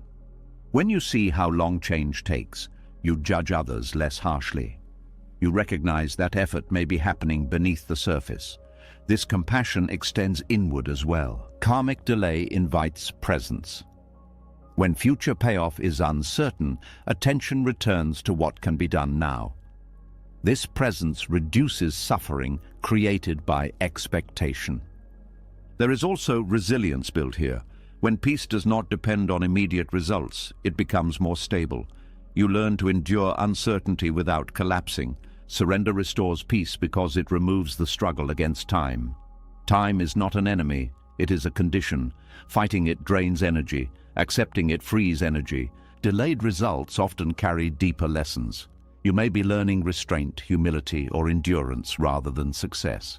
These lessons are harder to measure but more transformative. Surrender also teaches trust in unseen processes. Just as silence revealed hidden activity, delay reveals hidden maturation. You learn to respect what you cannot see. There is also relief in letting go of deadlines for becoming. You stop pressuring yourself to arrive. You allow yourself to be in process. Karmic ripening off schedule teaches patience not as waiting, but as continuing without certainty. This patience stabilizes the mind. It prevents despair. Surrender does not guarantee outcomes. It guarantees peace with unfolding. This peace is not complacency. It is grounded acceptance. Over time, you may notice that results appear unexpectedly, not when demanded, but when conditions align. This unpredictability reinforces humility and trust. Delayed ripening also teaches impermanence. Results, when they come, do not last forever. Knowing this prevents attachment. You appreciate without clinging. Surrender restores peace by shifting focus from outcome to alignment. You measure life by integrity rather than achievement. This measurement is kinder. There is also a quiet dignity in continuing without visible reward. You are no longer negotiating with life, you are participating. Karmic timing cannot be forced, but it can be trusted. Trust grows through experience. Each time delayed effort does not destroy you, trust strengthens. Eventually, impatience softens. You stop asking when and start asking how to remain present. This shift transforms waiting into living. Karmic ripening off schedule teaches you to walk with time rather than race it. When you do, peace is no longer postponed. It arrives now in the willingness to allow life to unfold without resistance. And in that allowance, effort becomes lighter, trust deepens, and the path continues without the burden of expectation. When you stop arguing with time and allow life to unfold without forcing it, something very plain remains. No excitement, no clear payoff, just the same day arriving again. The same choice waiting to be made again. This is where many people quietly drift away, not because they lost faith, but because repetition feels invisible. And yet, this is where one of the deepest forms of courage begins to show itself. There is a special discomfort in doing the right thing over and over with no change in scenery. The mind likes novelty. It likes progress that can be pointed to. Repetition offers neither. It offers sameness, familiar effort, predictable routine, and because nothing dramatic happens, the mind assumes nothing important is happening at all. But repetition is not stagnation, it is refinement. Each time you repeat a small right action, you meet it from a slightly different inner place. You are not the same person you were yesterday, even if the action looks identical. Awareness shifts subtly. Resistance changes shape. Understanding deepens quietly. The courage of repetition is quiet because it does not announce itself. It does not look heroic. It does not come with recognition. Often no one knows you are doing it. Sometimes even you forget why you started, and yet you continue. This continuation trains the mind in steadiness. Repetition removes drama from effort. Without novelty, motivation cannot rely on excitement. Without praise, effort cannot rely on validation. What remains is intention. You discover whether your actions are rooted in alignment or dependent on reward. This discovery is uncomfortable but clarifying. Doing the same small right action daily builds trust with yourself. Each repetition is a promise kept. Over time, these promises accumulate. You begin to see yourself as someone who does what they say they will do, even when it is boring. This self-trust is grounding. It does not depend on success. It depends on consistency. Repetition also softens impatience. When you know tomorrow will look similar to today, you stop rushing through the present. You settle into rhythm. This rhythm stabilizes the nervous system. Life feels less like a race and more like a practice. There is also humility in repetition. You accept that growth does not require constant reinvention. You stop trying to be impressive. You focus on being sincere. This humility protects you from ego inflation. It keeps effort clean. Small actions repeated daily also bypass resistance. Large goals trigger fear. Small actions feel manageable. Over time, these manageable actions reshape habits. Habits reshape character. Character reshapes destiny quietly. Repetition teaches patience with imperfection. You do not expect each action to be perfect. You expect it to be done. This reduces self-criticism. You learn to show up even when you feel off. This flexibility prevents burnout. There is also a deep reliability formed through repetition.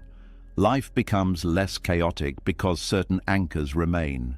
You know some things will be done regardless of mood. This predictability creates inner safety. Repetition without reward challenges the belief that effort must be compensated immediately. You learn to value the act itself. This shifts motivation from external to internal. Effort becomes its own meaning. In Buddhist practice, repetition is central. Not because repetition is magical, but because it trains awareness. Each repetition is a chance to notice subtle changes. How does this feel today?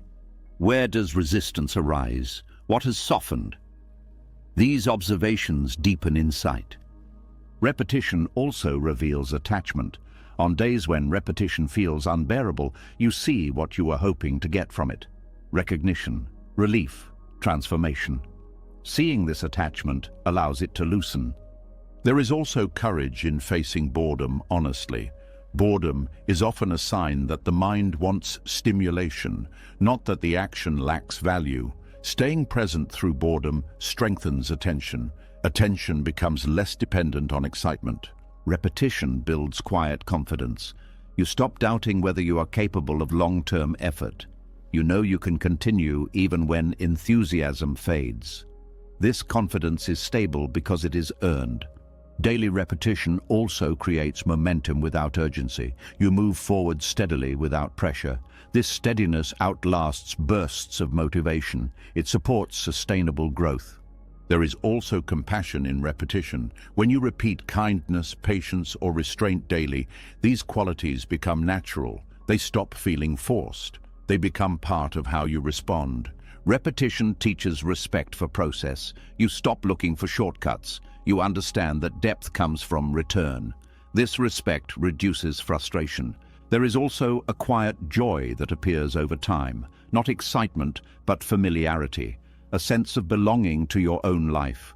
You are no longer chasing something else. You are participating fully in what is here. Repetition without novelty trains presence. You cannot rely on excitement to stay engaged. You must notice details. This noticing deepens awareness. There is also freedom here. When you accept repetition, you stop fighting reality. Many aspects of life are repetitive. Accepting this reduces suffering. Repetition also teaches that change is cumulative. You may not notice progress day to day, but looking back, you see difference. This delayed recognition reinforces trust. The quiet courage of repetition lies in continuing without applause, in choosing alignment over recognition, in valuing integrity over excitement.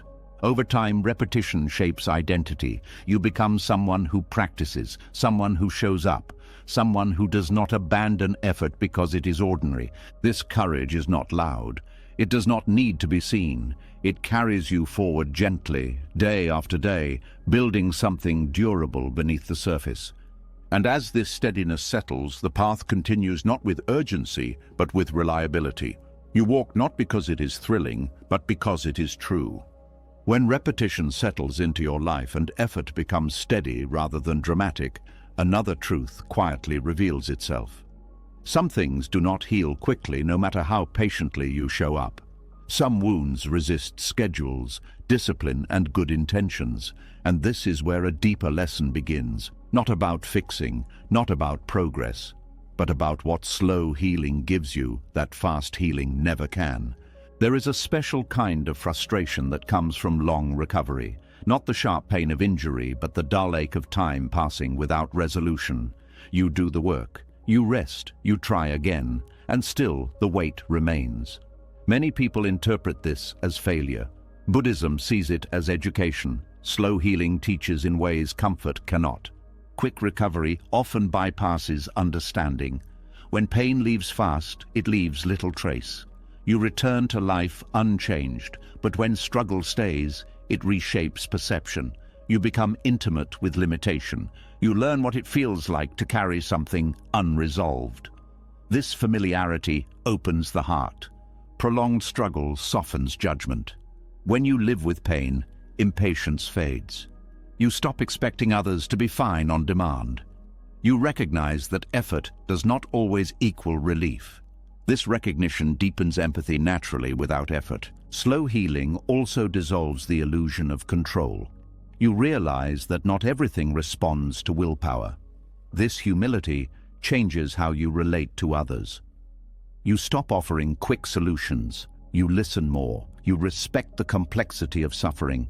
There is also vulnerability in slow healing. You cannot hide behind improvement. You remain exposed longer. This exposure teaches tenderness. You learn to treat yourself gently because harshness no longer works. This gentleness extends outward. Prolonged struggle teaches presence. When pain does not leave, distraction loses power. You must learn to be with discomfort without constant resistance. This presence strengthens awareness. You become less reactive to pain in others because you recognize it. Slow healing also reveals how deeply connected suffering is. You notice shared patterns: fear, grief, shame, loneliness. These experiences are not unique to you. Seeing this reduces isolation. Compassion grows from recognition. There is patience learned here that cannot be taught. Not patience as waiting, but patience as endurance with kindness. You stop fighting your own pace. This patience becomes a gift you offer others without trying. Quick recovery often reinforces independence. Slow healing teaches interdependence. You learn to accept help, to ask, to receive. This vulnerability builds connection. It reminds you that healing is relational. Prolonged struggle also teaches respect for invisible pain. You stop assuming that someone who looks fine is fine. You know how much can be carried quietly. This awareness changes how you move through the world. Slow healing reshapes expectations. You stop believing that life owes you ease. This is not bitterness, it is realism. And realism allows compassion to be grounded rather than idealistic. There is also wisdom gained about boundaries. When energy is limited, you learn what matters. You stop overgiving. You protect what little strength you have. This protection teaches you to respect others' limits as well. Slow healing creates depth. It slows you down enough to notice subtle emotional layers. You understand grief not as a moment, but as a process. This understanding allows you to sit with others' pain without rushing them. There is also a quiet courage developed here. Continuing to live fully while healing slowly requires strength, not the strength of overcoming, but the strength of allowing. This strength is gentle but resilient. Prolonged struggle teaches you how to be present without fixing. This skill is rare. Many people rush to solve discomfort. Slow healing teaches you to stay, to witness. This witnessing is healing in itself.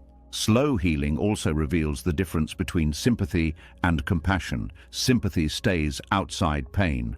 Compassion enters it. Living with long-term struggle opens that door naturally. There is also gratitude that forms differently here. Not gratitude for relief, but gratitude for understanding. You appreciate moments of ease without clinging. You appreciate others' kindness more deeply. Quick recovery often leaves little room for reflection. Slow healing forces reflection. You ask deeper questions, not why this happened, but how to live with it. These questions mature awareness. Prolonged struggle also reduces fear of others' pain. When you have sat with your own, you are less afraid of theirs. You do not need to escape. You can stay present. Slow healing teaches non-judgment. You stop labeling experiences as good or bad so quickly. You see complexity. This reduces harshness toward yourself and others. There is also a reshaping of identity. You are no longer defined by strength or productivity. You learn to value being overdoing. This shift deepens compassion. Slow healing builds trust in process without guarantees. You learn to live well, even without resolution. This ability brings peace that does not depend on circumstances. Prolonged struggle teaches reverence for small comforts. Rest, quiet, gentle connection. These become meaningful. This appreciation changes how you treat everyday life. There is also forgiveness learned here, toward yourself, toward your body, toward your past. Slow healing does not allow shortcuts. Forgiveness emerges gradually. Slow healing deepens empathy because it removes distance. You no longer see suffering as abstract. It becomes personal. And what is personal becomes sacred. Quick recovery can close the heart. Slow healing opens it, not because pain is good, but because awareness grows around it. Over time, you notice that compassion becomes effortless. You do not try to be kind, you understand. And understanding naturally expresses itself as care. Slow healing also teaches acceptance without resignation. You accept what is without giving up on what could be. This balance is wise. There is also humility in knowing you are not finished. Healing continues. This humility keeps you open. It prevents arrogance. Slow healing teaches you how to walk alongside pain rather than ahead of it. This companionship is what you later offer others.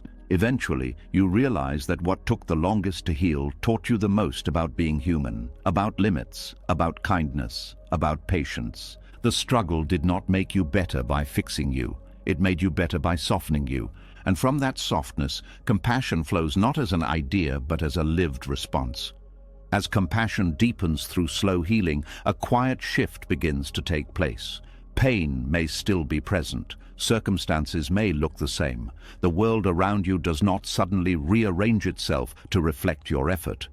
And yet, something fundamental has changed. Not outside, inside. This is one of the most overlooked moments on any path. The moment when nothing changes, but you do.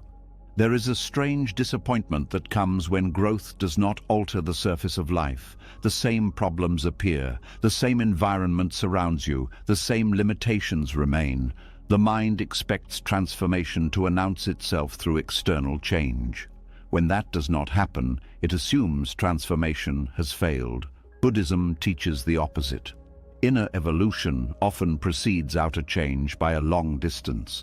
When nothing changes externally, awareness becomes the only place to look. You begin to notice how you meet the same situation differently.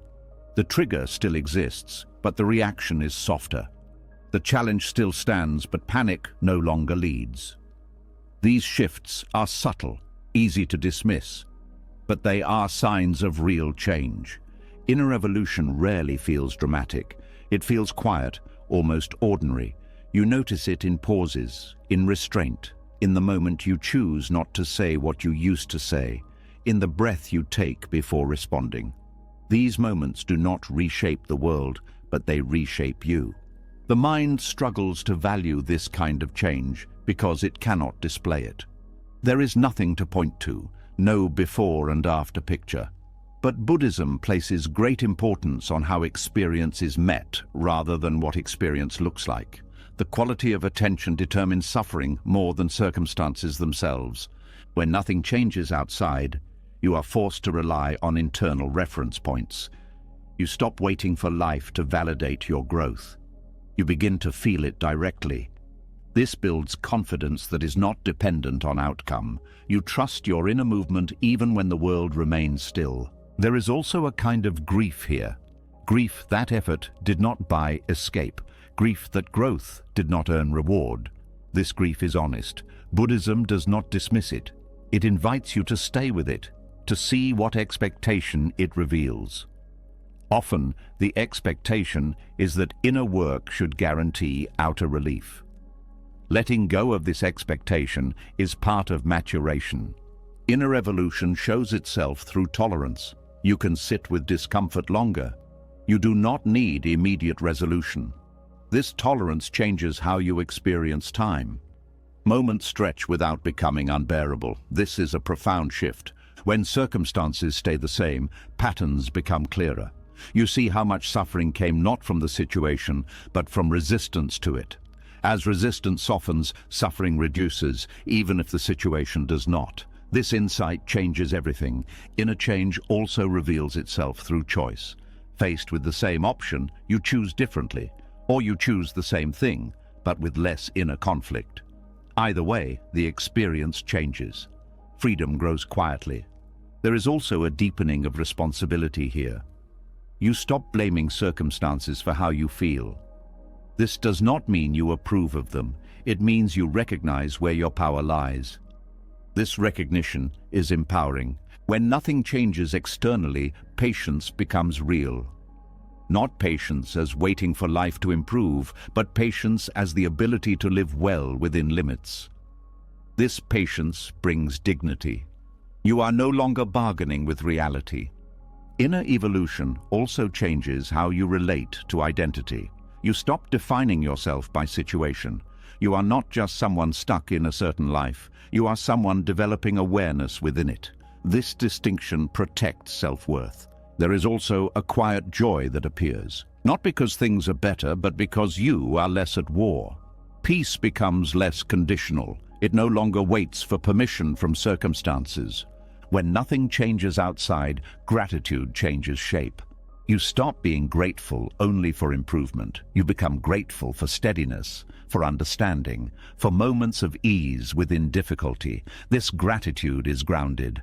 Inner evolution also reshapes hope. Hope becomes less about escape and more about integrity. You hope to remain aligned, not necessarily to be rescued. This hope is sustainable. There is a strengthening of discernment.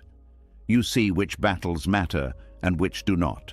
You stop spending energy trying to control what cannot be controlled. This conservation of energy brings clarity. When circumstances remain identical, you may notice less urgency to explain yourself.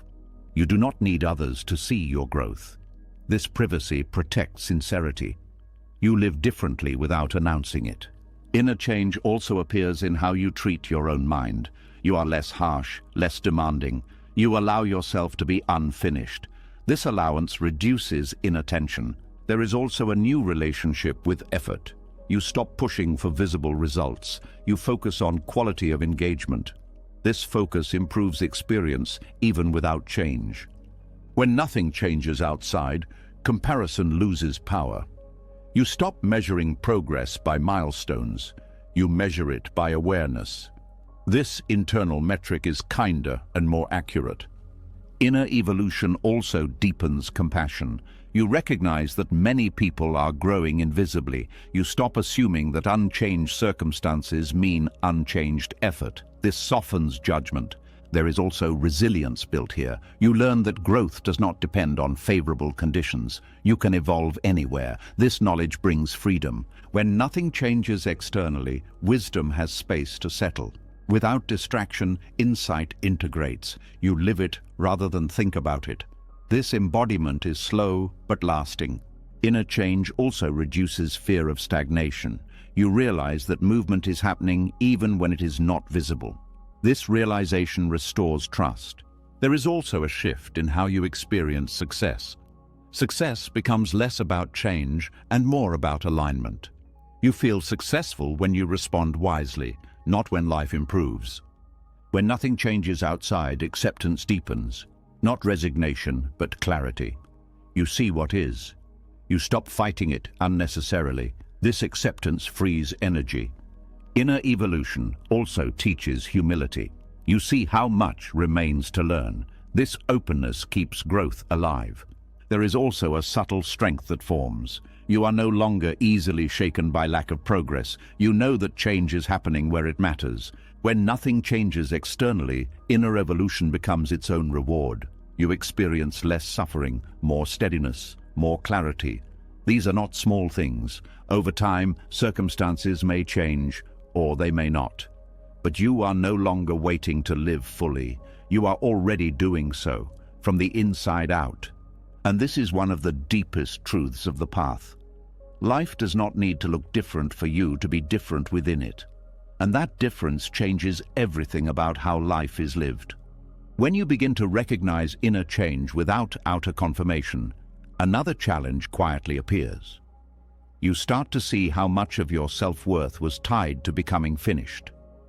Better, clearer, resolved. And when you notice how much of you is still forming, a familiar pressure rises. The urge to fix yourself, to rush completion, to reject what is not yet whole. This is where a deeper discipline is required, not the discipline of improvement, but the discipline of trust. There is a deep habit in the human mind to equate incompleteness with failure. If something is unfinished, it feels wrong. If you are still struggling, it feels unacceptable. This habit forms early. You are praised for results, not for process. You are valued when you appear put together, not when you are still learning. Over time, this conditioning turns inward. You begin to treat yourself as a project that must be completed before it deserves care. Trusting an unfinished self goes against this conditioning. It asks you to stay present with who you are now, not who you plan to become. This is uncomfortable because the unfinished self carries uncertainty. It does not offer a clear identity. It does not promise resolution. And yet, This is the self that is actually alive. The discipline here is subtle. It is not about lowering standards or giving up on growth. It is about refusing to make self-acceptance conditional. You allow yourself to be incomplete without turning that fact into a verdict. This requires restraint, the restraint to not attack yourself for what is still developing. Many people believe self-criticism motivates growth. In reality, it often creates fear. Fear narrows awareness. It makes learning rigid. Trusting an unfinished self creates safety. Safety allows exploration. Exploration allows growth. This sequence is often misunderstood. Allowing incompleteness does not mean indulging harmful patterns. It means recognizing that change happens through relationship, not punishment. When you relate to yourself with patience, you create the conditions for real transformation. There is also grief here, grief for the ideal version of yourself you thought you should be by now. Letting go of that image hurts, but holding on to it hurts more.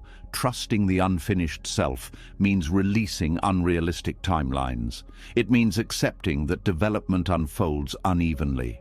The unfinished self is not a problem to solve. It is a process to live. When you stop treating it as an error, tension reduces, energy returns. You become more curious and less defensive. This curiosity fuels learning more effectively than shame ever could. Trusting yourself while unfinished also requires humility. You admit that you do not yet know everything. You allow yourself to be wrong. This humility keeps the mind flexible. Flexibility is essential for growth. There is a common fear that acceptance will lead to stagnation. But acceptance does not mean complacency, it means clarity. You see what is without distortion. From this clear seeing, wise action becomes possible. When you trust your unfinished self, you stop hiding parts of yourself. You allow contradictions. You accept that growth includes setbacks. This honesty reduces inner fragmentation. You no longer split yourself into acceptable and unacceptable parts. There is also a strengthening of self-respect. You respect yourself enough to not demand instant completion. You acknowledge effort without demanding perfection. This respect becomes a foundation for resilience. Trusting incompleteness also changes how you relate to mistakes. Mistakes become information rather than proof of inadequacy. You respond with adjustment instead of judgment. This response accelerates learning. There is also relief here. The pressure to arrive dissolves. You no longer feel like life is on hold until you are finished. You live now, as you are, while still growing. This allows joy to coexist with effort. Allowing yourself to be unfinished also deepens compassion for others. You stop expecting people to be resolved versions of themselves. You recognize that everyone is in process. This recognition softens relationships. There is also courage required. To show up as you are without apology.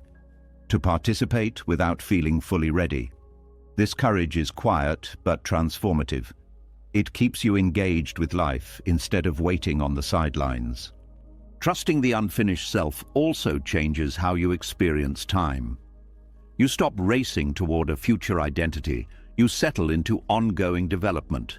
This reduces anxiety. You are no longer chasing completion. There is also a shift in motivation. You stop growing to escape who you are. You grow to express who you are becoming. This difference matters. Growth rooted in rejection feels heavy. Growth rooted in trust feels alive. Allowing incompleteness teaches patience with complexity. Human change is not linear. Some parts of you evolve faster than others. Trust allows uneven growth without panic. There is also an easing of comparison. When you accept being unfinished, you stop measuring yourself against others' progress. You recognize that everyone's path unfolds differently. This reduces envy and insecurity. Trusting an unfinished self also strengthens boundaries. You stop overextending to prove worth. You allow yourself to rest. This rest supports long-term development. There is also integrity here. You stop pretending to be more resolved than you are. This honesty aligns inner and outer life. Alignment reduces stress. Allowing yourself to be unfinished creates space for learning from life rather than controlling it. You remain open, you remain responsive. This openness keeps wisdom alive. There is also a deep kindness learned. You treat yourself as you would treat someone you care about who is still learning. This kindness changes your inner dialogue. It becomes more supportive, less harsh. Trusting incompleteness also changes how you handle uncertainty. You accept not knowing as part of the path. This acceptance reduces fear. There is also strength here. You are not fragile because you are unfinished. You are adaptable. Adaptability is strength. Allowing yourself to be unfinished removes the false divide between now and later. Life is not postponed until completion. It is lived continuously. This realization brings presence. There is also freedom in letting go of the fantasy of arrival. You stop waiting for the moment when everything makes sense. You engage with life as it is. Trusting the unfinished self also protects against burnout. You stop demanding constant improvement. You allow integration. This balance sustains growth.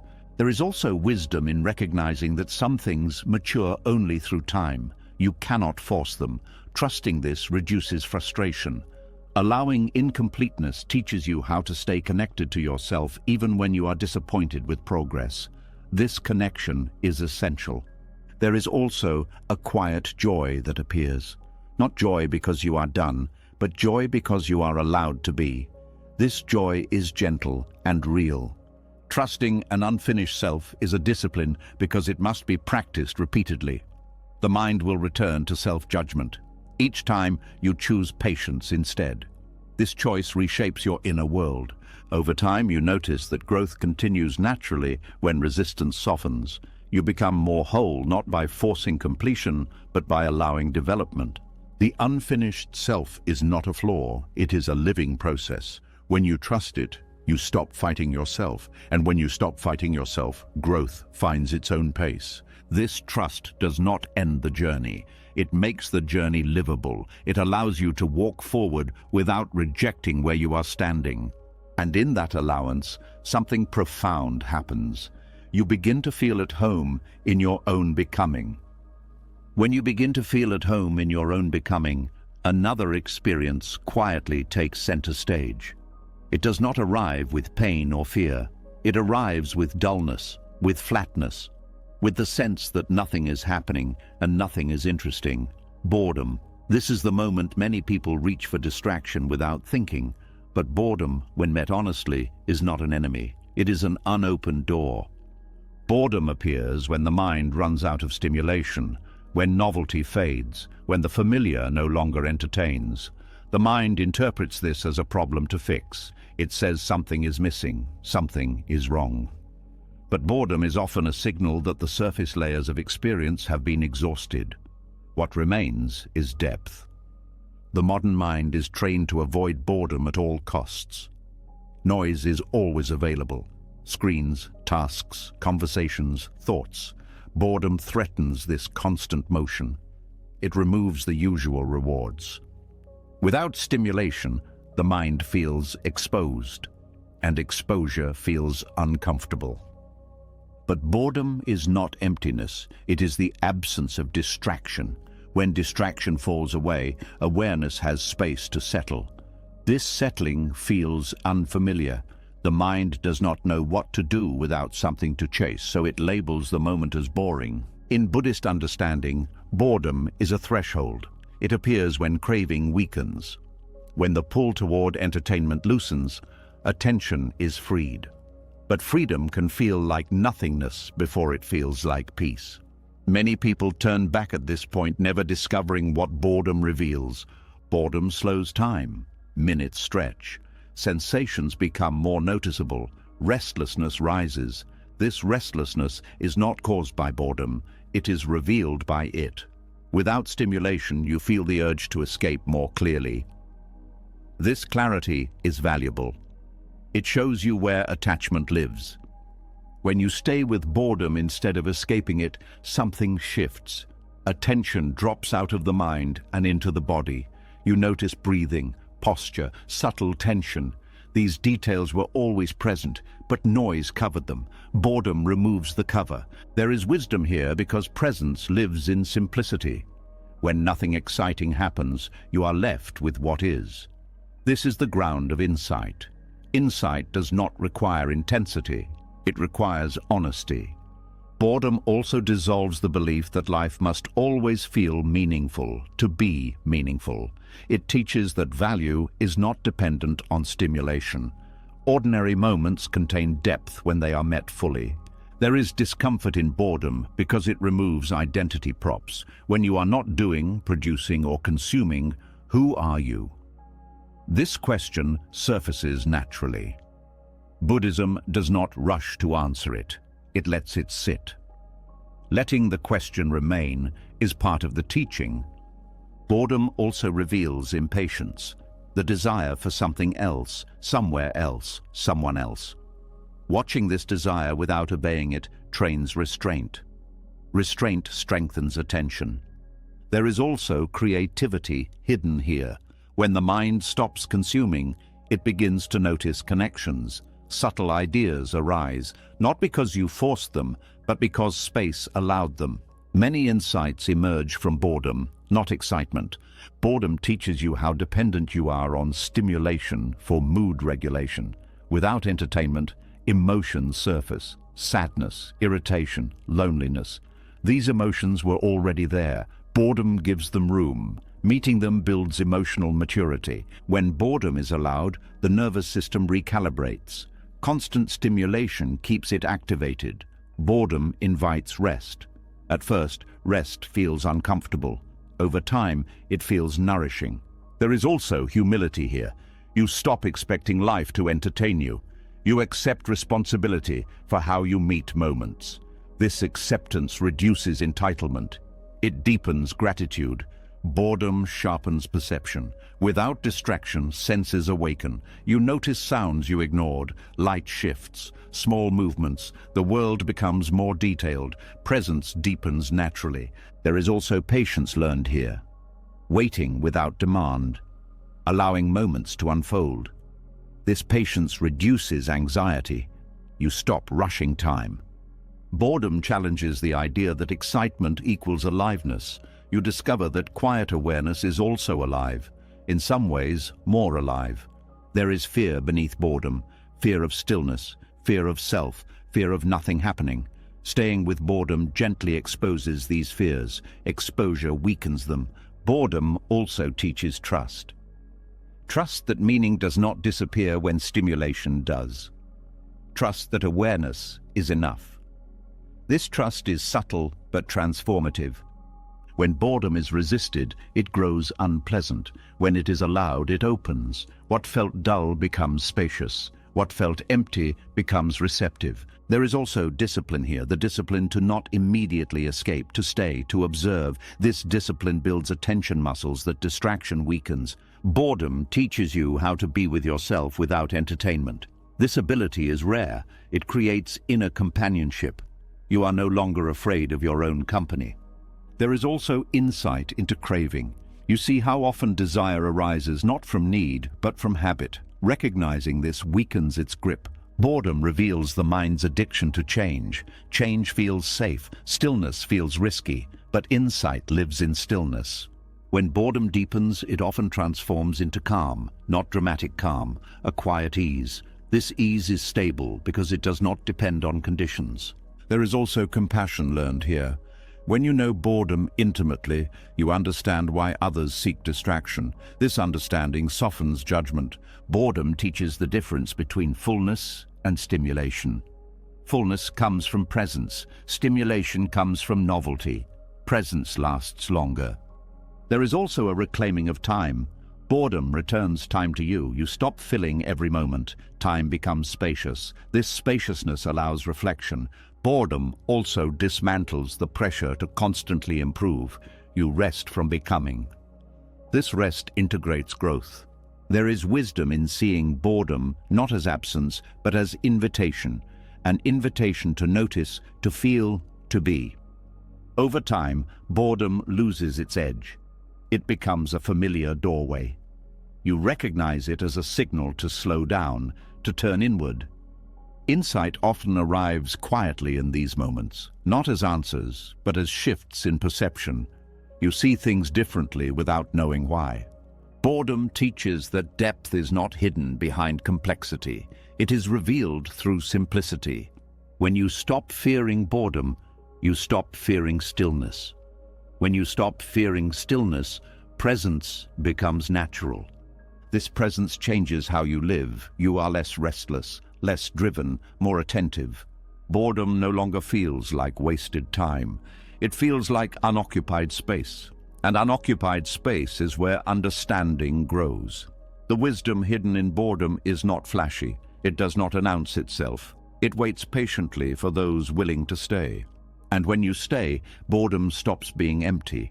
It becomes quiet ground, a place where awareness rests, where insight emerges, where life reveals itself without needing to entertain you. When boredom softens into presence and restlessness loses its urgency, attention begins to settle on what is actually happening. Not big moments, not dramatic changes, just small movements, small choices, small efforts that once felt too minor to matter. This is where another habit of the mind reveals itself. The habit of dismissing what is small, of overlooking what is quiet, of believing that only big steps count. There is a deep conditioning that teaches you to value effort by its size. Big changes feel worthy, small actions feel embarrassing. You tell yourself that if you cannot do more, you should wait. That partial effort is not real effort. That unless you can give everything, giving something is pointless. This belief quietly stops many paths before they begin. Honoring small steps requires humility. It asks you to bow not to achievement, but to sincerity, to recognize that effort does not need to be impressive to be sacred. This goes against the voice that says you must earn your right to continue by doing more. Small steps are often the only steps available. Energy fluctuates, circumstances limit. Healing takes time. When you wait for ideal conditions, movement stops.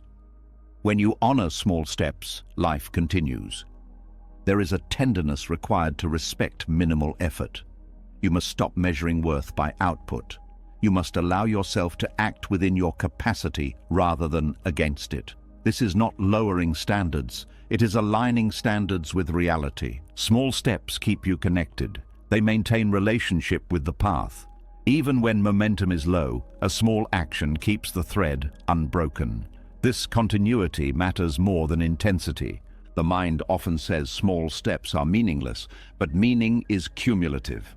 One small action rarely transforms a life, but repeated small actions reshape direction. Over time, direction determines destination. Honoring minimal effort also protects against self-rejection. When you dismiss small steps, you dismiss yourself. You tell yourself that who you are today is not enough to begin. This creates shame. Shame paralyzes.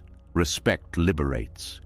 In Buddhist practice, a single breath taken with awareness is considered complete practice, not because it solves everything, but because it honors presence. The value lies in sincerity, not scale. Small steps also build trust. Each time you act within your capacity, you prove to yourself that you can continue. This trust accumulates quietly. It does not shout, it steadies. There is also patience learned here.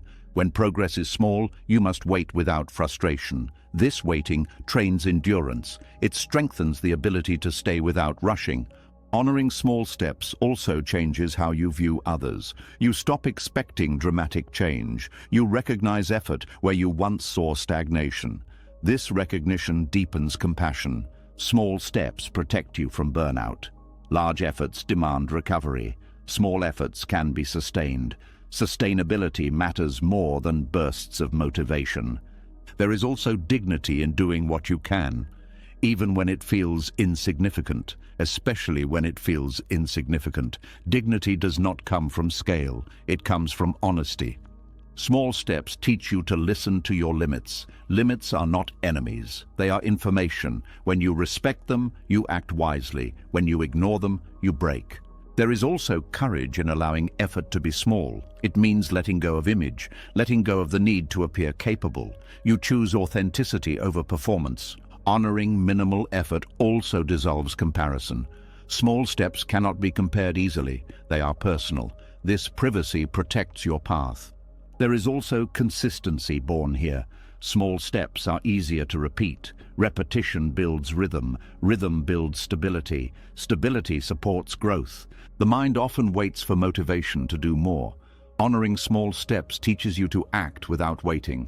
Action creates momentum. Momentum creates capacity. Small steps also invite gratitude. When you notice them, you appreciate progress that once went unseen. Gratitude changes how effort feels. It becomes lighter. There is also learning in small steps. You receive feedback quickly. You adjust. You refine. Large steps often skip this refinement.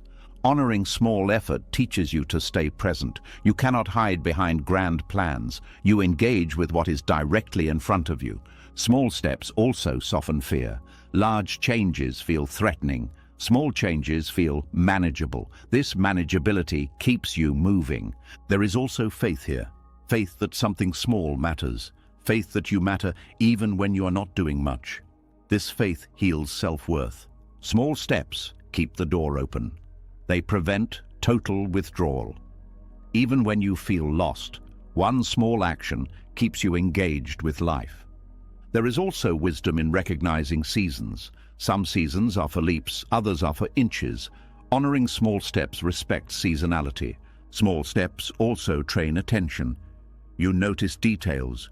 You refine intention. This attention deepens quality. There is also resilience built here. When you learn to value small effort, setbacks feel less catastrophic. You know you can begin again gently. Honoring minimal effort challenges perfectionism. Perfectionism demands all or nothing. Small steps live in between. They weaken extremes. There is also kindness here. You treat yourself as someone worth encouraging, not someone to punish into improvement. Small steps teach you that progress is not always visible. But visibility is not the measure of truth. There is also freedom in releasing the demand to do more than you can. You stop fighting yourself. Energy returns. Honoring small steps also prepares you for larger ones. Capacity grows naturally when it is respected. There is also a quiet reverence here. Each small action becomes an offering, not to outcome, but to presence. Small steps remind you that life is lived moment by moment. You cannot skip moments. You can only meet them. When you bow to small steps, you stop waiting for permission to begin. You begin where you are. This changes everything. Effort becomes accessible. Growth becomes humane. The path becomes walkable. And slowly, without forcing, small steps gather. Not into something dramatic, but into something real. A life lived with care, one honest movement at a time. When you learn to bow to small steps, movement becomes gentle and honest. You stop forcing progress and begin to respect pace. But this shift introduces a new confusion. From the outside, your life may look quiet, less busy, less reactive, less visibly productive, and the mind begins to whisper a dangerous question. Have you become still, or have you stopped moving altogether? This is where many people turn against themselves without realizing it. Stillness and stagnation look similar on the surface. Both lack obvious motion. Both lack dramatic change. But internally, they are opposites. One is alive, the other is frozen. One is aware, the other is asleep. The difference between them is not action, it is attention.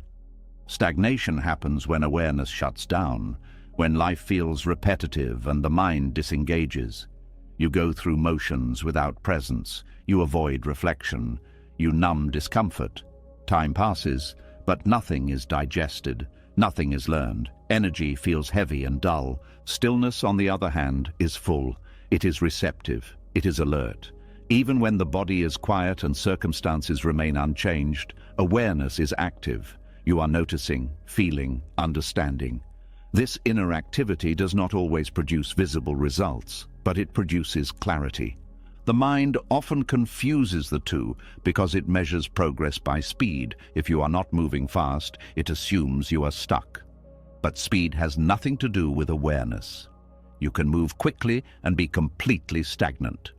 You can be externally active and internally asleep.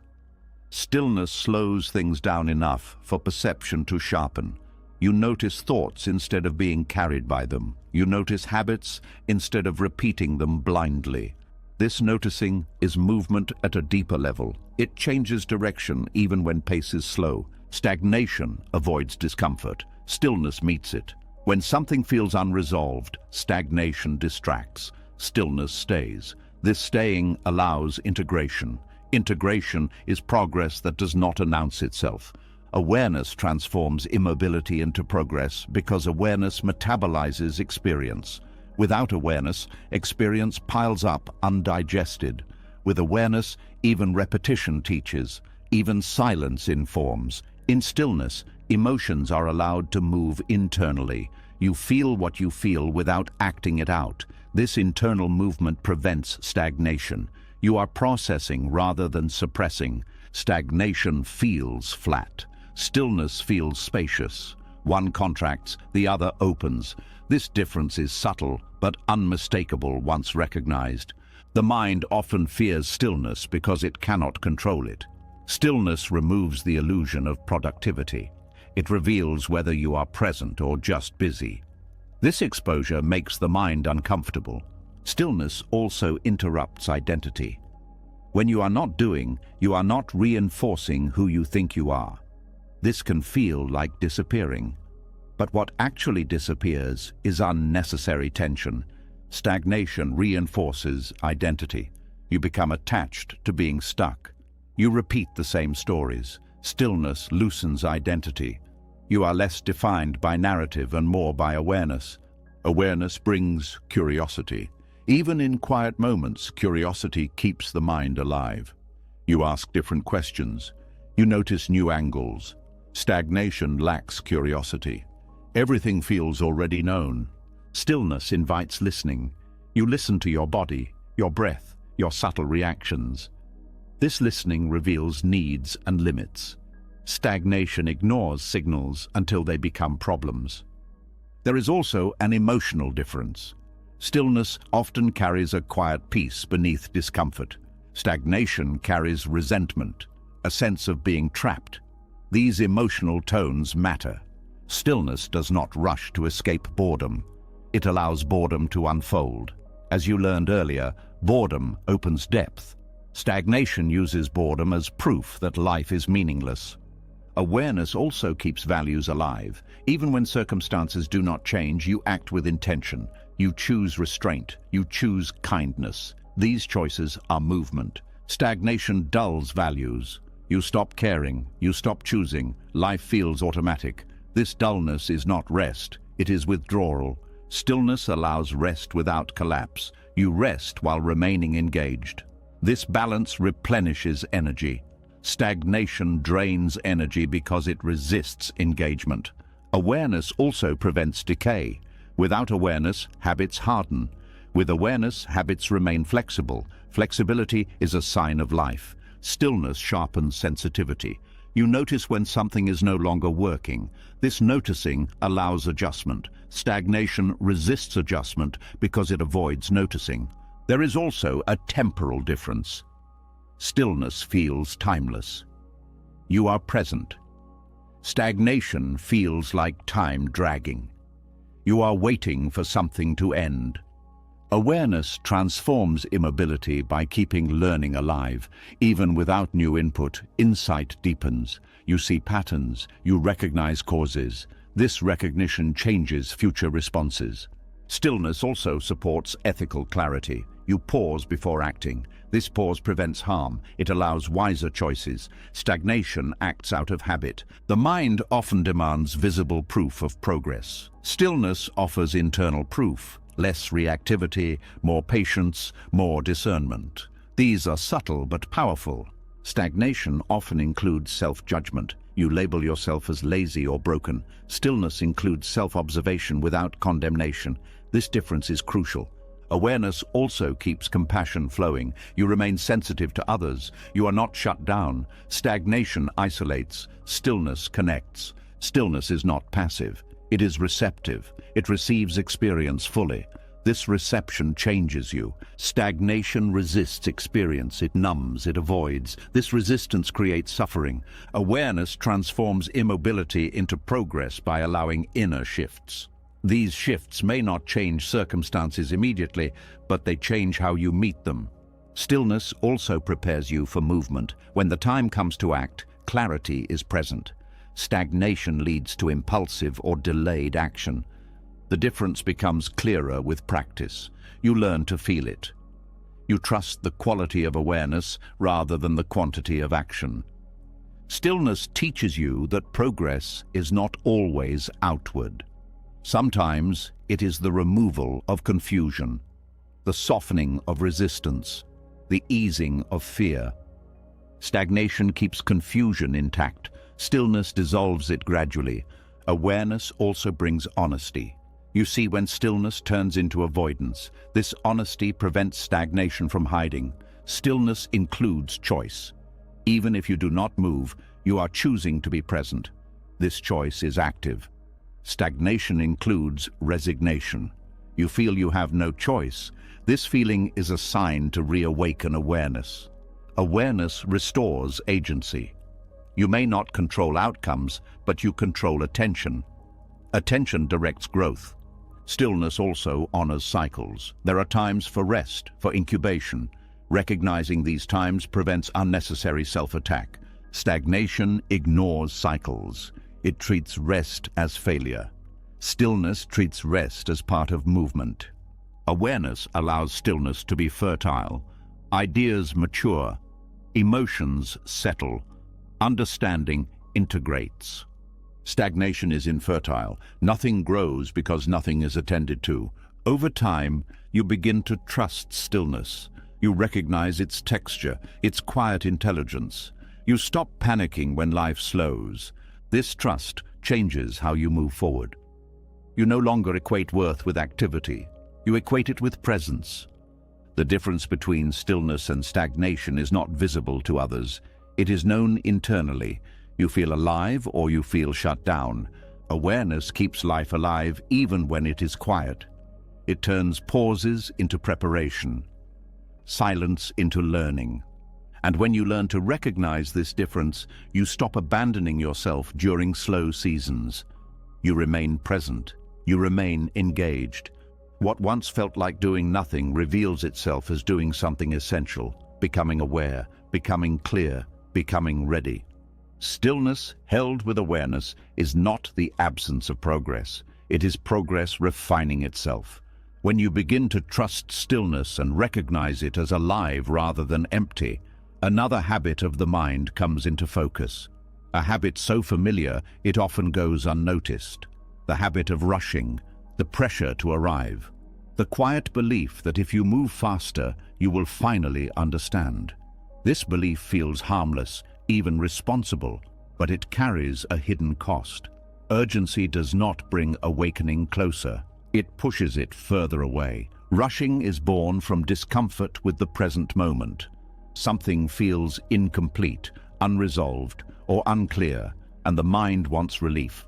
It imagines a future moment where everything will make sense, where peace will arrive, where effort will pay off. This imagined future becomes a destination, and the present becomes an obstacle to escape. Urgency fractures attention because it divides awareness. Part of you is here, but most of you is leaning forward. You are listening, but already planning the next step. You are practicing, but already measuring results. Attention becomes thin, and awakening, which depends on full presence, cannot take root in divided ground.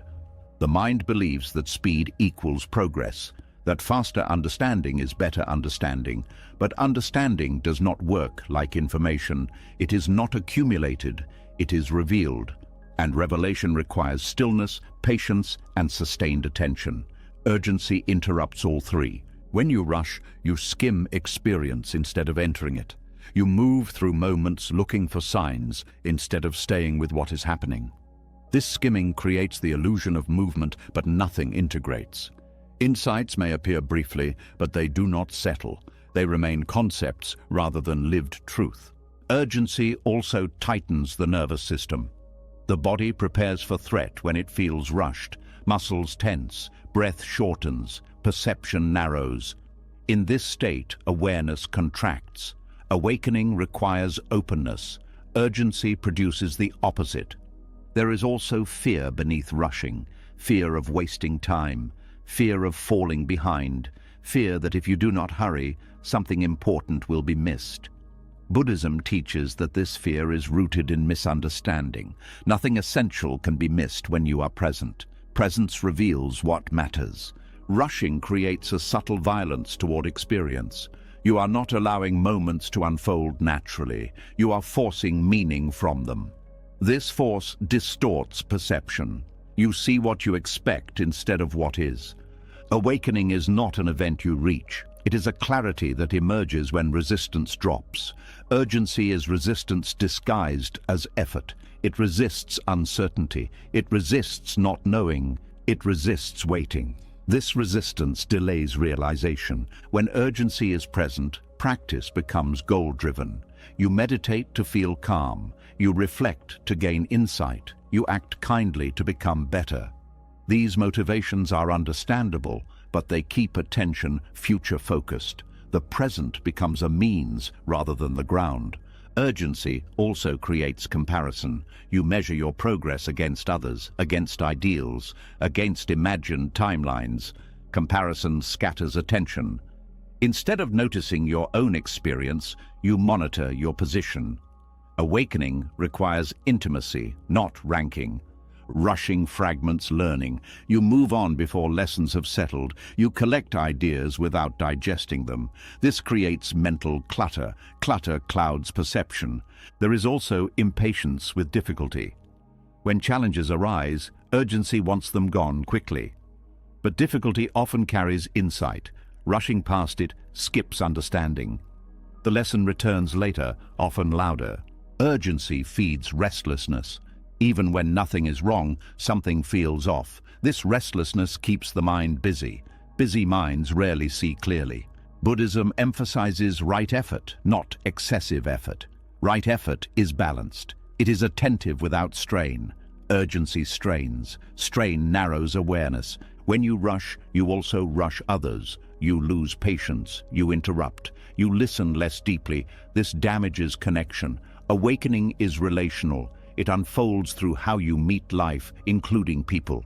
Urgency also distorts values. You begin to value outcomes over integrity, speed over care, efficiency over understanding.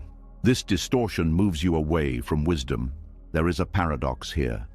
The more urgently you seek awakening, the more elusive it becomes. Because awakening is not something you acquire, it is something you stop blocking. Urgency blocks. Rushing creates mental noise. Thoughts multiply, questions stack, analysis intensifies, silence recedes. As you learned earlier, silence is fertile ground. Urgency uproots it.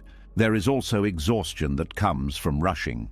The mind cannot sustain constant forward pressure. Fatigue dulls awareness. You may continue moving, but presence fades. Urgency makes you distrust the moment. You treat now as insufficient. This distrust erodes peace. Peace is not found later. It is found in how you relate to now. Awakening requires patience, not because it takes time, but because patience allows depth. Without patience, depth cannot be entered. Everything remains surface. When urgency softens, something surprising happens. Time feels different. You are not waiting for the next moment. You are living this one. Attention gathers. Experience deepens. Slowness allows integration. Feelings are felt fully. Insights sink into behavior. Choices become wiser. This integration is awakening in motion. Urgency also creates spiritual ambition. You want to be more aware, more evolved, more peaceful. This ambition reinforces the self you are trying to see through. Awakening loosens self-centered striving. Rushing postpones realization by keeping attention outside of itself. You are always reaching. Awakening happens when reaching stops. There is also fear of stillness beneath urgency. Stillness feels like nothing is happening, but stillness is where clarity arises. Urgency avoids stillness to avoid uncertainty.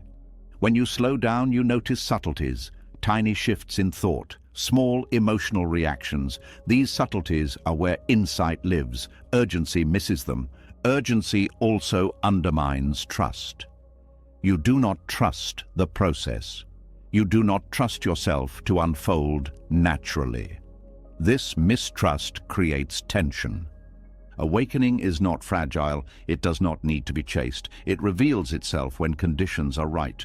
Your role is to create those conditions, not force the result. Letting go of urgency feels risky at first. You worry you will lose momentum, but what you lose is agitation. What you gain is clarity. When urgency drops, effort becomes simpler. You do what is needed without drama. You stop overthinking. This simplicity supports realization. Urgency also keeps you focused on milestones. Awakening has no milestones. It is not marked by events. It is recognized by ease, clarity, and compassion. Rushing keeps you future-bound. Awakening is present-bound. This difference matters. As urgency fades, attention stabilizes. You are less scattered, less reactive, more available. This availability allows insight to emerge naturally. Awakening is not delayed by slowness. It is delayed by distraction. Urgency distracts. When you allow yourself to move at the pace of awareness rather than fear, realization draws closer without effort. It appears quietly, without fanfare. You may not even notice the moment it happens, because awakening is not fireworks. It is the absence of strain, the end of unnecessary struggle. Rushing delays awakening because it keeps you running past the very thing you are looking for.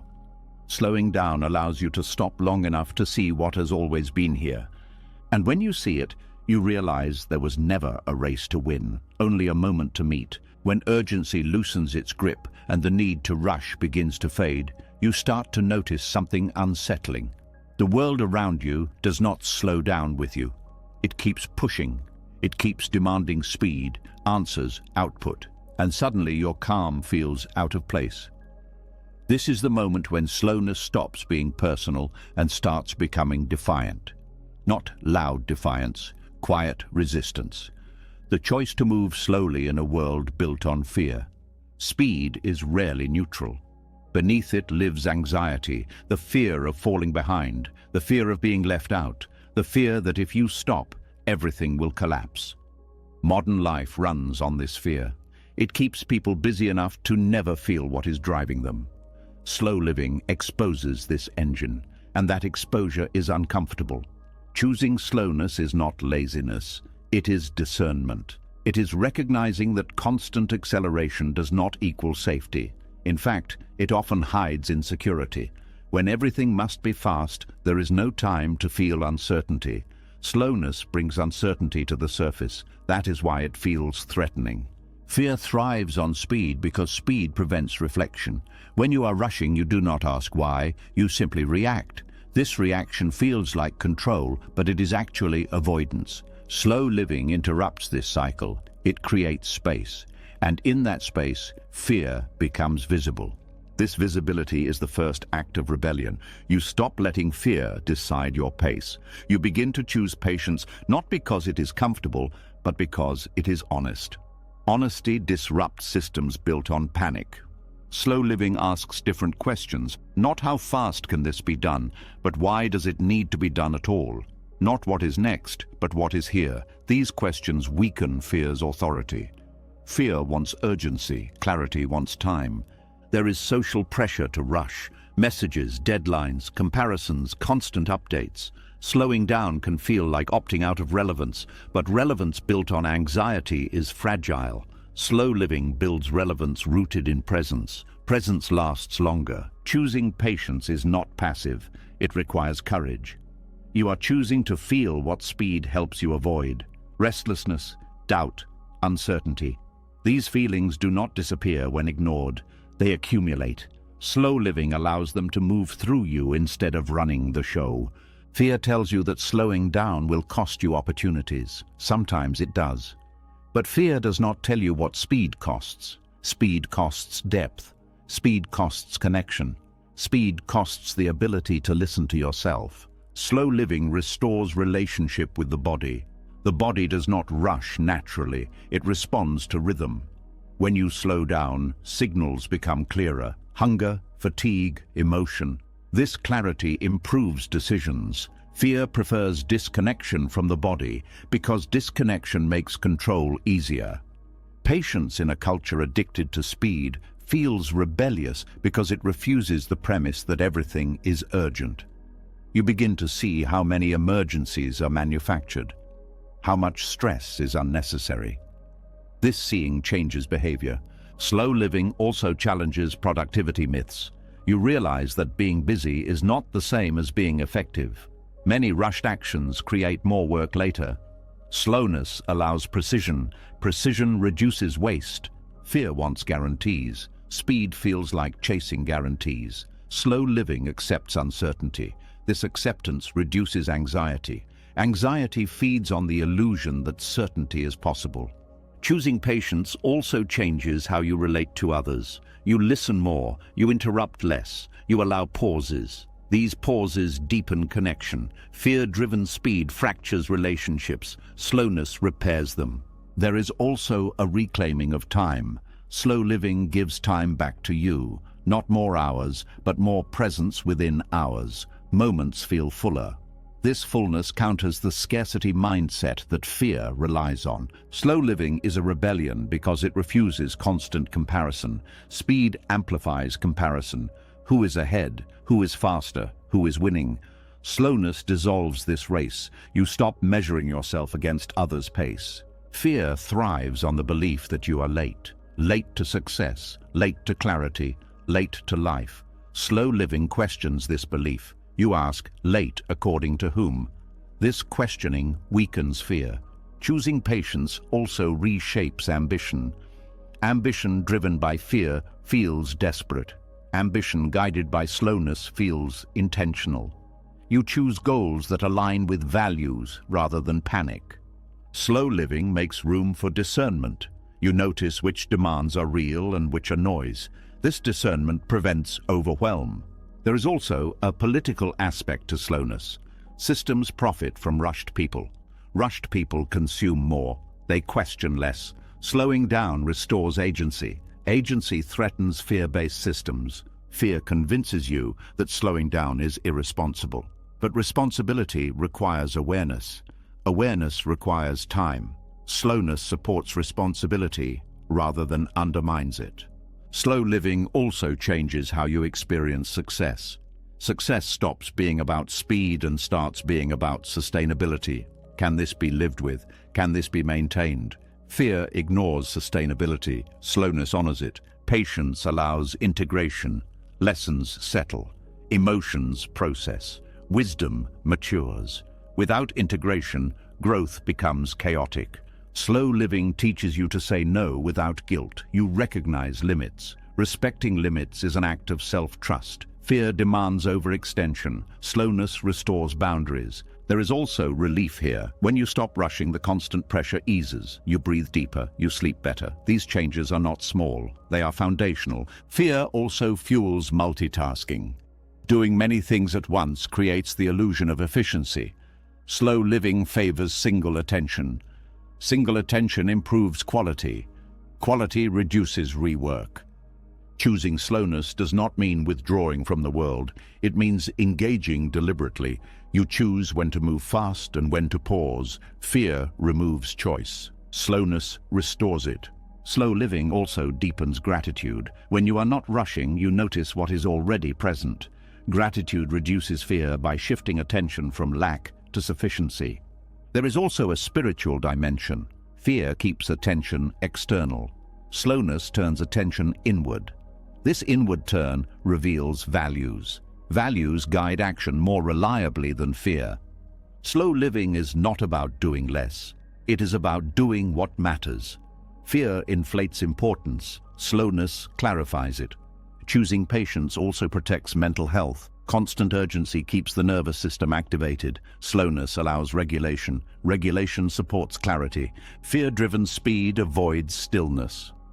Stillness reveals vulnerability. Slow living allows vulnerability. Vulnerability fosters authenticity. There is also resistance from others. People may misunderstand your pace. They may project their fear onto you. Slow living requires confidence to remain steady without approval. Slow living also changes your relationship with mistakes. You have time to notice them early. You adjust gently. Speed often turns small errors into big ones. Choosing patience helps you distinguish between pressure and purpose. Pressure demands immediate action. Purpose invites considered response. Slow living creates space for meaning. Meaning cannot be rushed. It unfolds through engagement. Fear wants shortcuts. Slowness respects process. Respecting process leads to deeper satisfaction. There is also joy in slowness, not excitement, but contentment. Contentment undermines fear's narrative that you are always lacking. Slow living teaches you that safety does not come from speed. It comes from presence. Presence allows wise response.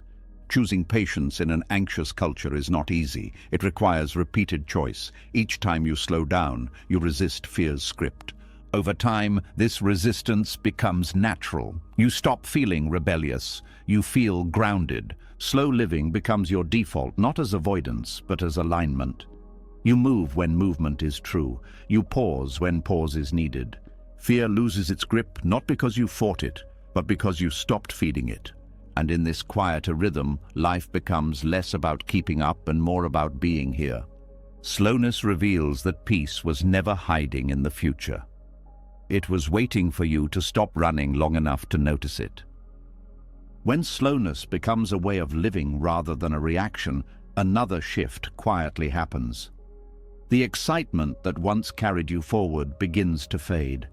The sense of meaning that once felt obvious grows distant. You are no longer rushing, but you are also no longer inspired. This is where many people assume the path has ended. In truth, this is where it finally becomes real.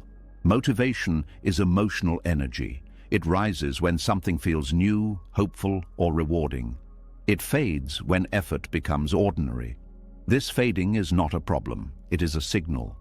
The signal that you are no longer being carried by feeling alone. The mind often panics here because it was taught that desire must come before action. Buddhism teaches the opposite. At a certain point, action comes before desire. When motivation disappears, discipline steps forward. Not discipline as punishment or force, but discipline as relationship. A steady commitment to showing up regardless of mood. This commitment is not dramatic. It does not feel powerful. It feels plain. And that plainness is exactly why it works. Inspiration depends on conditions. Discipline depends on values. When conditions change, inspiration leaves. When values are clear, discipline remains. Spiritual maturity begins when values guide action more than feelings do. There is disappointment when motivation fades. You may grieve the loss of excitement. You may wonder if something is wrong with you. This grief is natural. It marks the end of a phase where effort was fueled by emotion. What replaces it is quieter, but stronger. Discipline without motivation feels uncomfortable because it removes emotional reward. You do not feel uplifted for doing the right thing. You simply do it. This reveals sincerity. Are you walking this path for how it makes you feel, or because it reflects who you are becoming?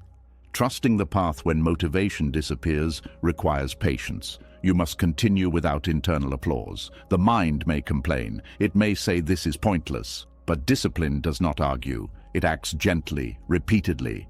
There is a misconception that discipline is rigid. In reality, true discipline is adaptive. It listens to limits. It adjusts pace. It does not abandon the path, but it does change how it walks. When motivation is gone, discipline simplifies practice. You stop trying to do everything. You focus on what is essential. This simplicity protects against burnout. Discipline also builds trust in yourself. Each time you show up without wanting to, you prove that your commitment is deeper than mood. This trust is grounding. You no longer fear emotional fluctuation. There is also freedom here. Motivation can be intoxicating, but it is unstable. Discipline frees you from dependence on inner weather. You are no longer controlled by how you feel. Spiritual maturity involves accepting dryness, accepting repetition, accepting effort without reward. These acceptances deepen presence. You stop chasing experience and start embodying values. Discipline also teaches humility. You stop assuming that progress should feel good. You accept that growth can be quiet, even dull. This humility protects against spiritual ego. When inspiration fades, many people quit because they believe something essential is missing. Buddhism teaches that what is missing is illusion. Illusion that feeling determines meaning. Discipline reveals meaning through consistency. There is also clarity here. Without motivation clouding perception, you see your resistance clearly. You notice excuses. You notice avoidance. This noticing allows honest adjustment. Discipline without motivation also deepens compassion. You understand how hard it is to continue when nothing feels rewarding. This understanding softens judgment toward others. There is also endurance built here. Not endurance of suffering, but endurance of ordinariness. Most of life is ordinary. Learning to live well within it is maturity. Trusting the path when motivation disappears requires letting go of the idea that growth should feel inspiring. Growth often feels repetitive. Discipline allows repetition to continue. Discipline also protects rhythm. You maintain a cadence. This rhythm stabilizes the nervous system. Stability supports insight. When motivation is gone, discipline prevents regression. You do not slide backwards simply because you feel flat. This steadiness preserves progress. There is also wisdom here. You learn the difference between desire and direction. Desire fluctuates. Direction remains. Discipline teaches you to act from intention rather than impulse. This shift changes how decisions are made. You become less reactive. Trusting the path without motivation also changes your relationship with time. You stop waiting for feeling to return. You live now. There is also peace here, not excitement, but quiet steadiness. You are no longer negotiating with yourself constantly. Discipline does not eliminate doubt. It coexists with it. You act while unsure. This is maturity. When motivation disappears, discipline reveals whether the path is integrated into your life or dependent on special states. Integration lasts. There is also dignity in continuing without inspiration. You are not performing spirituality. You are living it.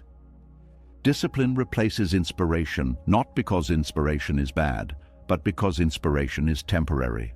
Discipline sustains what inspiration begins. Spiritual maturity is not feeling enlightened.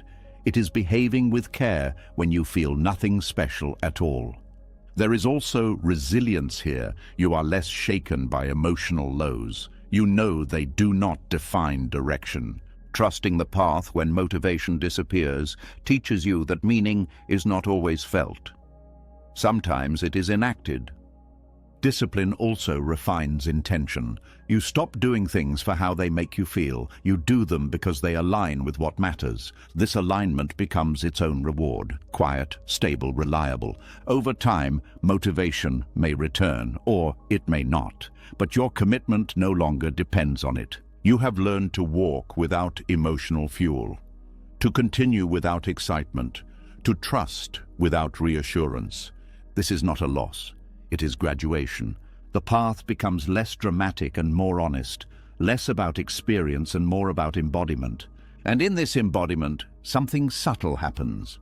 You stop asking whether you are motivated enough. You simply continue. And that continuation, steady and unremarkable, is what spiritual maturity actually looks like. When discipline replaces inspiration and you continue without emotional fuel, a new temptation quietly appears. The temptation to push harder, to speed things up, to demand results from yourself now that you are committed. This pressure often disguises itself as dedication, but beneath it lives something sharper, a subtle aggression toward your own becoming. And this aggression, though socially praised, quietly works against transformation. Forcing change begins with impatience toward what is. You see where you are and decide it is not acceptable, not ready, not enough. You tell yourself you must be better, calmer, wiser, healed, quickly. This demand feels productive, but it carries a hidden message that who you are now is a problem. Violence does not always look like harm. Sometimes it looks like relentless improvement, constant self-correction, the refusal to rest until something inside you changes. This kind of pressure creates tension, not growth. Growth responds to safety, not threat. When change is forced, resistance naturally rises. This resistance is not stubbornness, it is protection. Parts of you push back because they sense danger, they sense rejection. When growth feels like an attack, the system closes. Aggression toward growth fractures trust within yourself. You begin to treat your inner world as an enemy territory that must be conquered. This internal conflict drains energy. Instead of transformation, you get exhaustion. Forcing change also narrows awareness. When you are focused on fixing, you stop listening. You overlook important information. Emotions are labeled obstacles instead of messages. This blindness delays insight. There is also fear beneath forced change. Fear that if you do not push, nothing will happen. Fear that patience is laziness. Fear that softness equals failure. Buddhism teaches that fear-driven effort lacks wisdom. It acts without understanding. When change is forced, the mind uses harsh language. Should, must. Why can't you? This language creates shame. Shame constricts attention. Constricted attention cannot learn. Transformation requires curiosity. Aggression kills curiosity. You are too busy correcting to understand, too busy judging to feel. Forcing change also disrupts natural timing. Development has rhythms. Some parts need rest, others need repetition. Pressure ignores rhythm. It applies the same force everywhere. This uniform pressure breaks delicate processes. There is a difference between commitment and coercion. Commitment listens, coercion commands. When you coerce yourself, parts of you comply briefly, then rebel. This cycle creates instability. Aggression toward growth also feeds perfectionism. Nothing is ever enough. Progress is discounted. This dissatisfaction keeps you chasing instead of integrating. Forcing change often produces superficial results. You may appear improved, more controlled, more disciplined, but underlying patterns remain untouched. They resurface later, often stronger. There is also a loss of compassion here. When you are harsh with yourself, you become harsh with others. You expect rapid change from them too. This damages connection. Growth forced through pressure lacks resilience. It depends on continued force. When force drops, progress collapses. Sustainable transformation requires internal agreement, not domination. Forcing change also disconnects you from your body.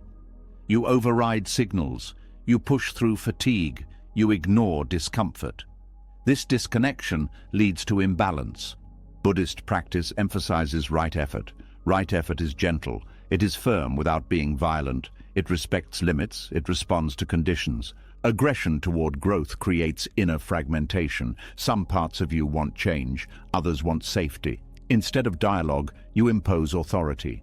This silences important voices. When parts are silenced, they do not disappear. They go underground. They influence behavior indirectly. This creates confusion. Forcing change also undermines trust in process. You do not believe that growth will happen unless you control it. This mistrust creates constant tension. There is also grief hidden here. Grief for how long things are taking. Grief for how imperfect you feel. Aggression often masks this grief. Softening reveals it. Transformation requires allowing grief. Forcing skips grief. Skipped grief returns as resistance. Aggressive self-improvement treats symptoms, not causes. It changes behavior without addressing meaning. This leads to relapse. Forcing change also creates fear of failure. If effort is harsh, mistakes feel dangerous. Fear reduces experimentation. Without experimentation, learning stops. There is also spiritual bypassing here. You try to rise above unresolved issues instead of meeting them.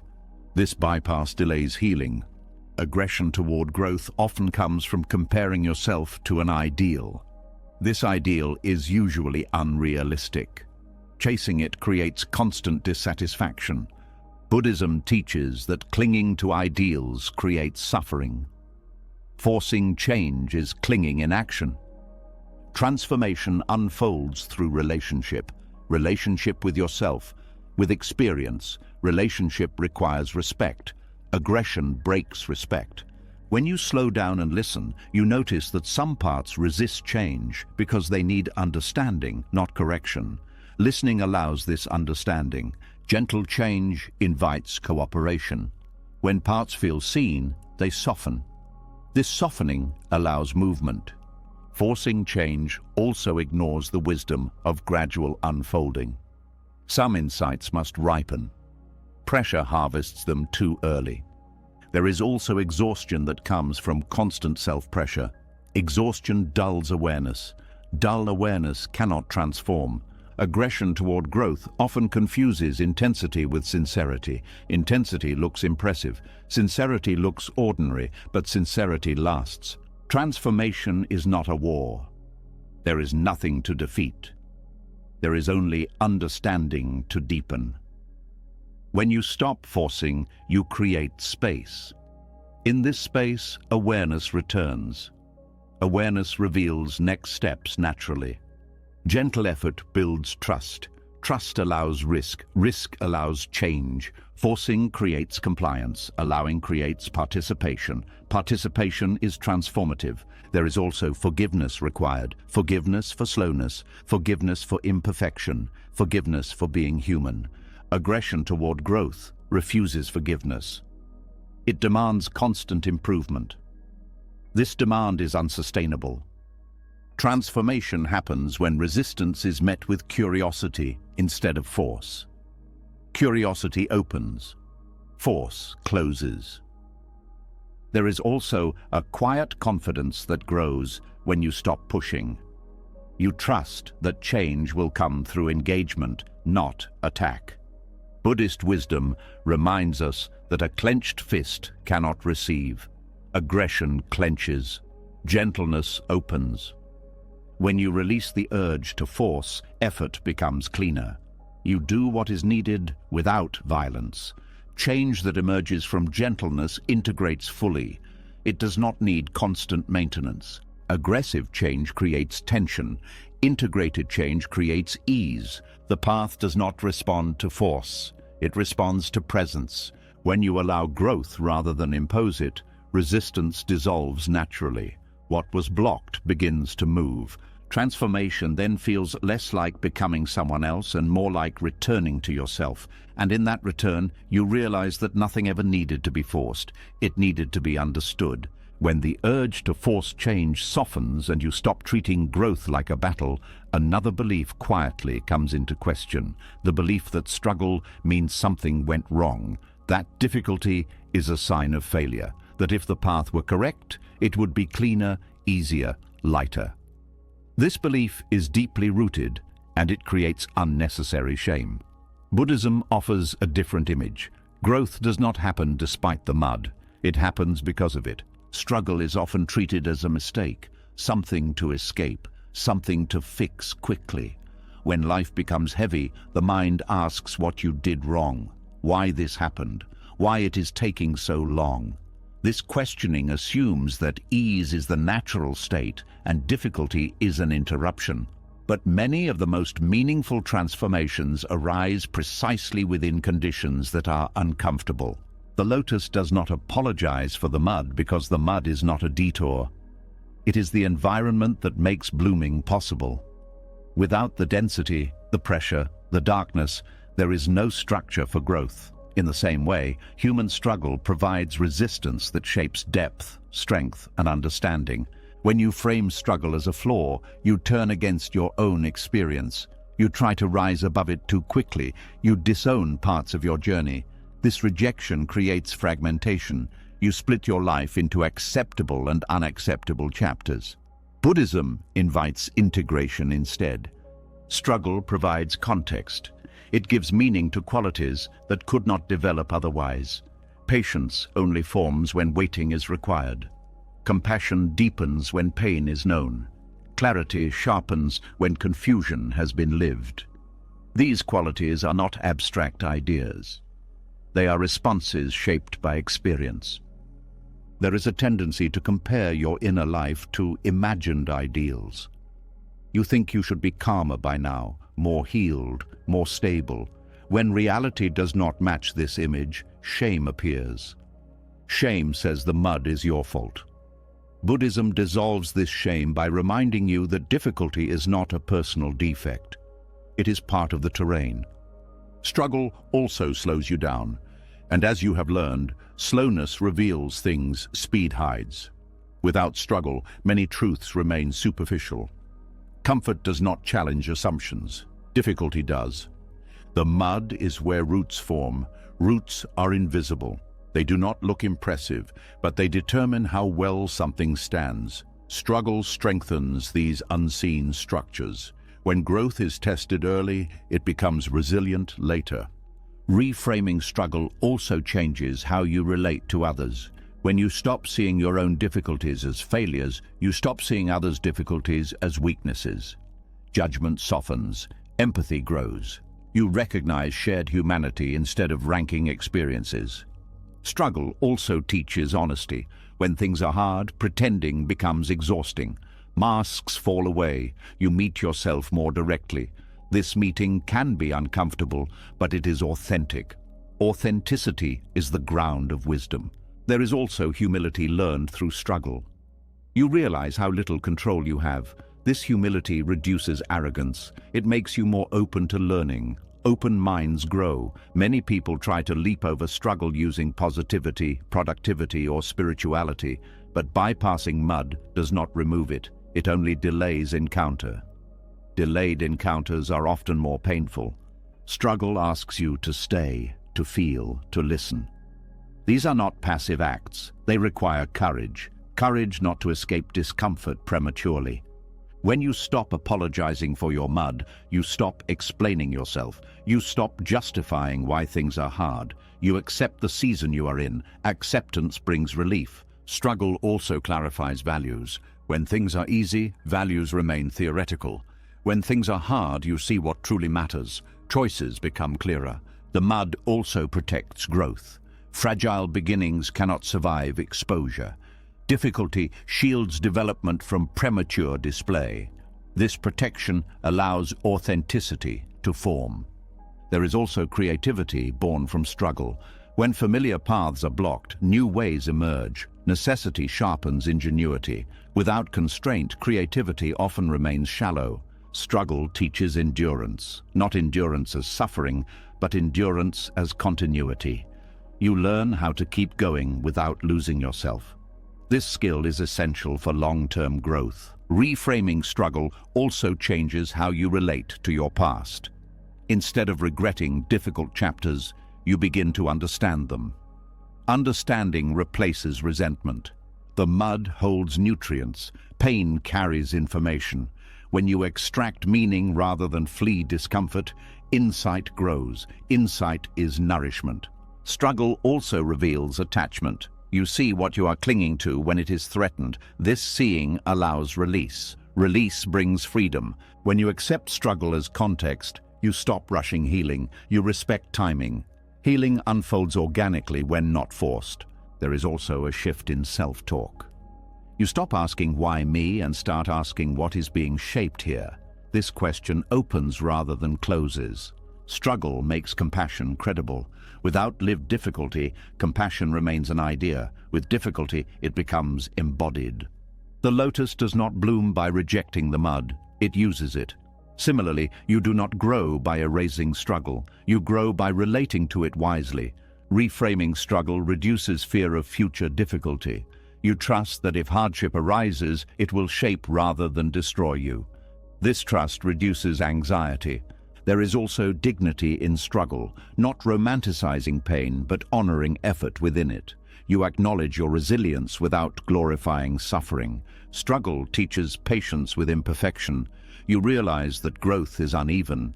This patience softens self-criticism. When struggle is seen as context, not flaw, identity shifts. You are not broken, you are becoming. This reframing also changes success.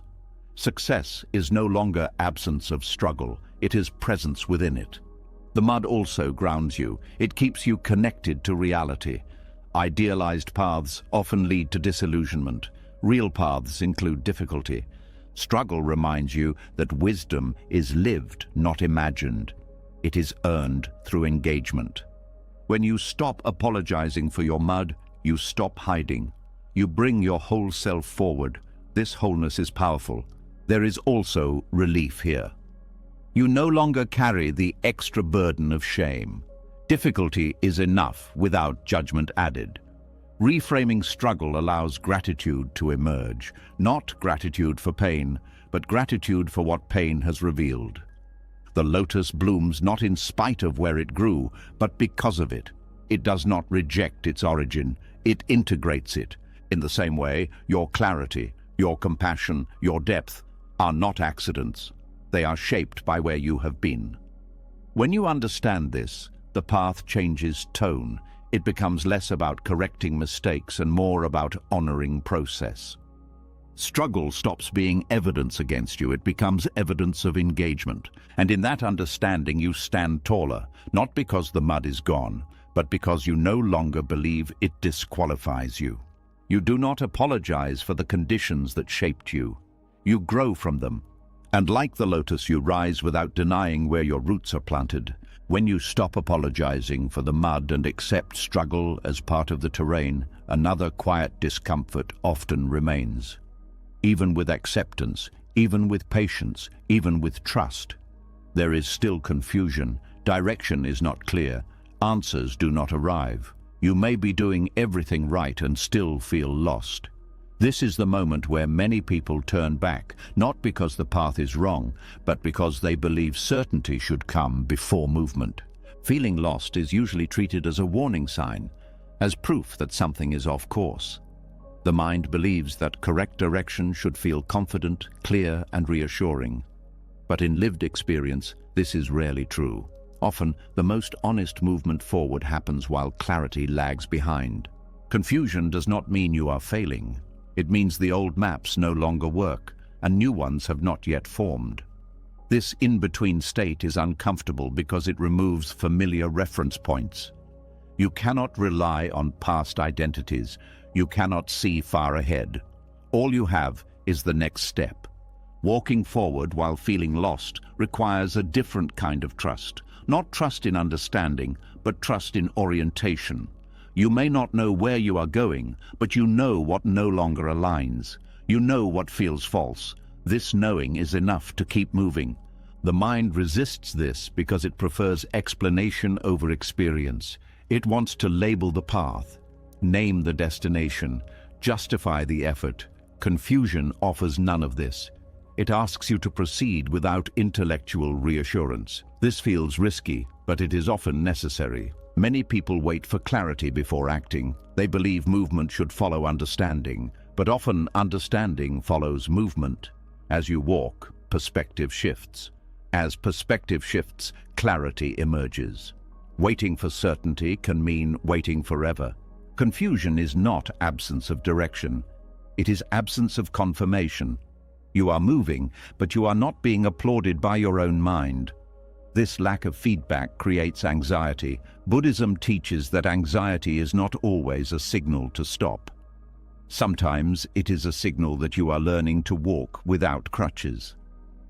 Walking while lost also humbles the ego. The ego wants to know. It wants to appear competent. Confusion strips that away. You are forced to admit uncertainty. This admission softens rigidity. Softness allows learning. There is also honesty here. You are no longer pretending to understand more than you do. You engage with life as it is, not as you wish it to be. This honesty aligns you with reality. Feeling lost often arises when deeper values are forming. Old motivations fall away. New ones are not yet articulate. You feel disoriented because your internal compass is recalibrating. This recalibration cannot be rushed. Walking forward in this state teaches discernment. You learn to differentiate between confusion that signals danger and confusion that signals growth. The former feels panicked and contracted. The latter feels uncertain but alive. Confusion can coexist with correct direction because direction is not always cognitive. Sometimes it is ethical, sometimes it is relational, sometimes it is simply the choice to continue with integrity rather than retreat into what is familiar. There is also patience learned here. You stop demanding immediate understanding. You allow insight to arrive on its own schedule. This patience reduces inner pressure. Walking while lost also strengthens resilience. You learn that not knowing does not paralyze you. You can continue anyway.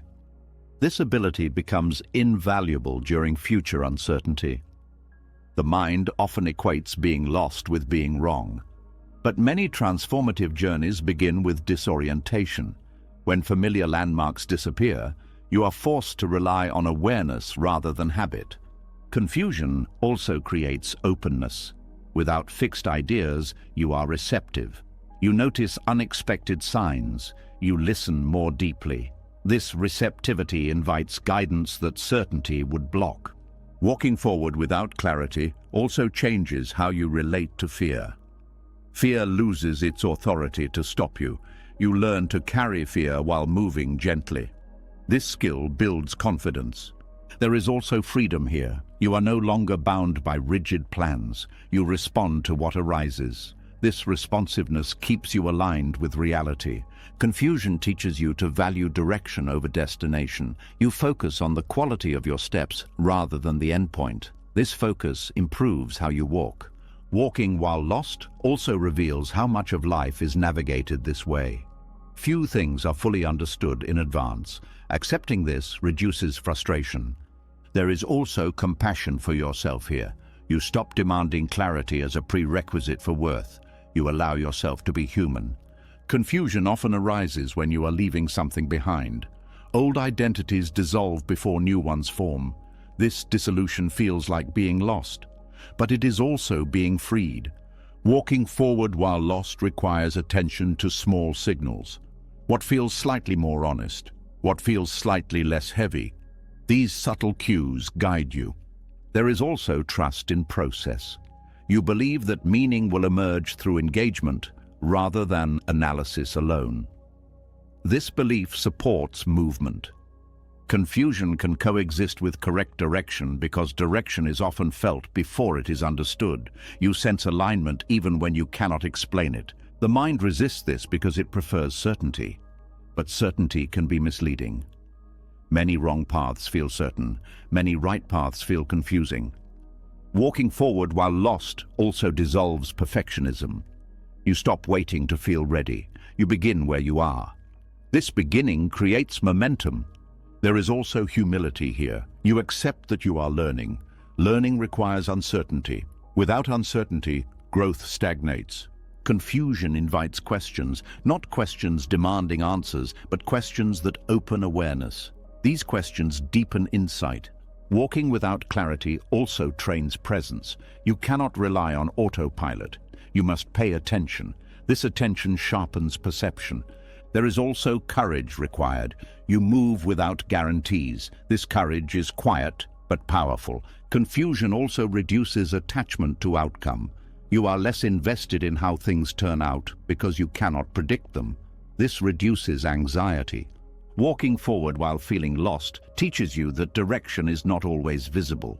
Sometimes it is only felt after distance is traveled. Over time, you may look back and realize that what felt like wandering was actually learning terrain.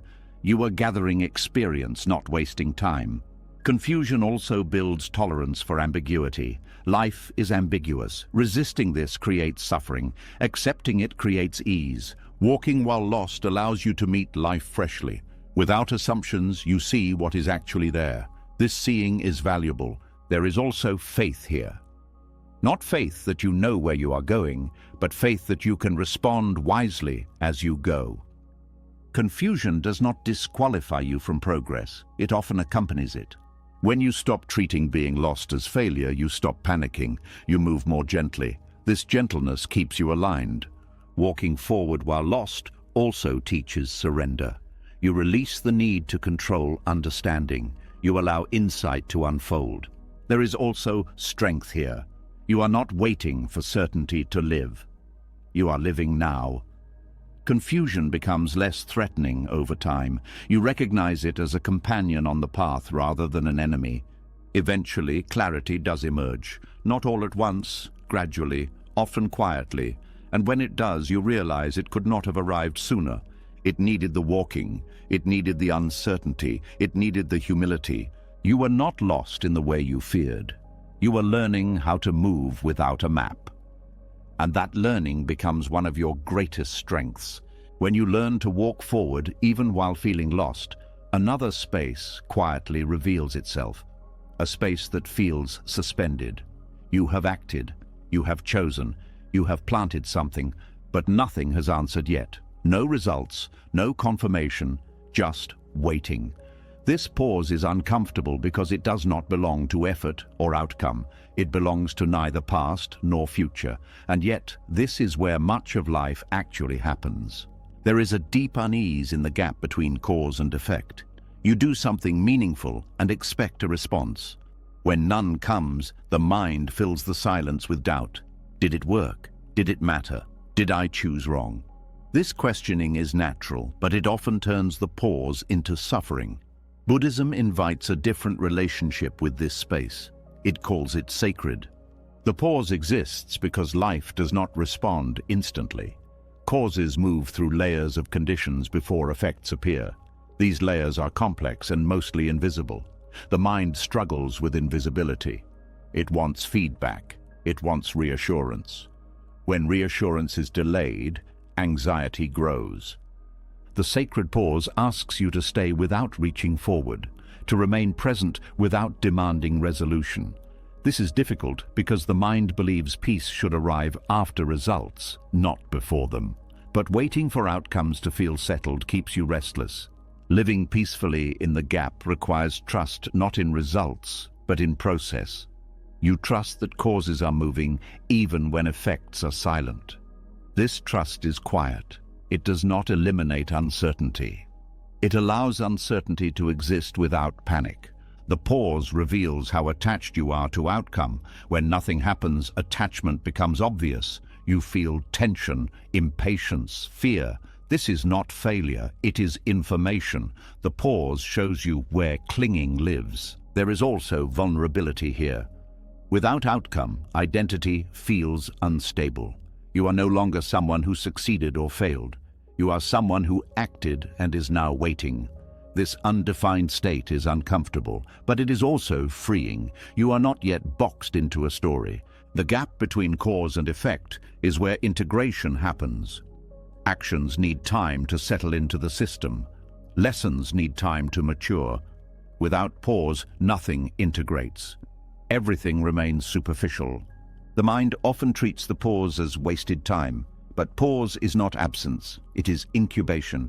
Just as seeds rest underground before sprouting, intentions rest before manifesting. Living peacefully in this gap requires patience that is active, not passive. Active patience means staying engaged with life without constantly checking for results. You continue caring, you continue showing up. You simply stop demanding immediate answers. The pause also teaches restraint. You resist the urge to interfere prematurely. You do not dig up the seed to see if it is growing. This restraint protects fragile beginnings. There is also humility learned here. You accept that you cannot control timing. This humility softens frustration. It aligns you with reality rather than fighting it. The sacred pause challenges the belief that worth is tied to outcome. You learn to value intention and effort without confirmation. This shifts self-worth inward. Waiting without anxiety requires grounding attention in the present. You focus on what can be done now rather than what should happen later. This presence reduces mental agitation. The pause also exposes how often you rush to conclusions. When nothing happens, the mind invents explanations. usually negative. Learning to pause these narratives prevents unnecessary suffering. There is also compassion developed here. You recognize that others are also living in gaps, waiting for healing, for recognition, for change. This recognition softens judgment. The gap between cause and effect also teaches impermanence. Even when effects arrive, they will pass. Knowing this reduces attachment. You appreciate without clinging. Living peacefully in the pause requires befriending uncertainty. You stop treating not knowing as a problem. You accept it as part of life's rhythm. The pause also reveals faith in a new form. Not faith that things will work out, but faith that you can remain present regardless of outcome. There is also a slowing of inner tempo. You stop scanning the future. You settle into now. This settling brings calm. The sacred pause allows reflection. You review intention. You adjust attitude. You refine understanding. This reflection improves future action. When outcomes are delayed, you learn to differentiate between effort and attachment. You act fully, then release. This balance prevents burnout. The pause also creates space for gratitude. You notice what is already here instead of fixating on what has not arrived. Living peacefully in the gap teaches emotional regulation. You experience anticipation without being consumed by it. This regulation supports mental health. The pause also strengthens discipline. You continue without reward. This continuation deepens commitment. There is also freedom here. You are no longer enslaved to outcome timelines. You live more fully now. The gap teaches you that silence does not mean nothing is happening. Much is happening beneath awareness. Trust grows here. Living in the pause also trains acceptance. You accept that life unfolds at its own pace. This acceptance reduces resistance. The sacred pause is where wisdom matures. Without rushing to conclusion, understanding deepens. You also learn to rest, not collapse, but rest within uncertainty. This rest replenishes energy. The pause challenges productivity culture. It reminds you that not everything can be optimized. Some things must ripen. There is also joy discovered here, quiet joy, the joy of being alive without needing confirmation. Living peacefully in the gap reduces fear of future waiting. You know you can survive it.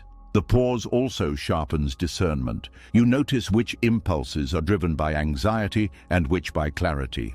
You learn to distinguish between necessary action and compulsive action. This distinction improves life quality. The sacred pause teaches reverence for timing. You respect natural processes. This respect brings harmony. When outcomes finally arrive, you meet them differently. Less grasping, more gratitude, more balance. And when outcomes do not arrive as expected, you are not destroyed. You have learned to live fully, even without resolution.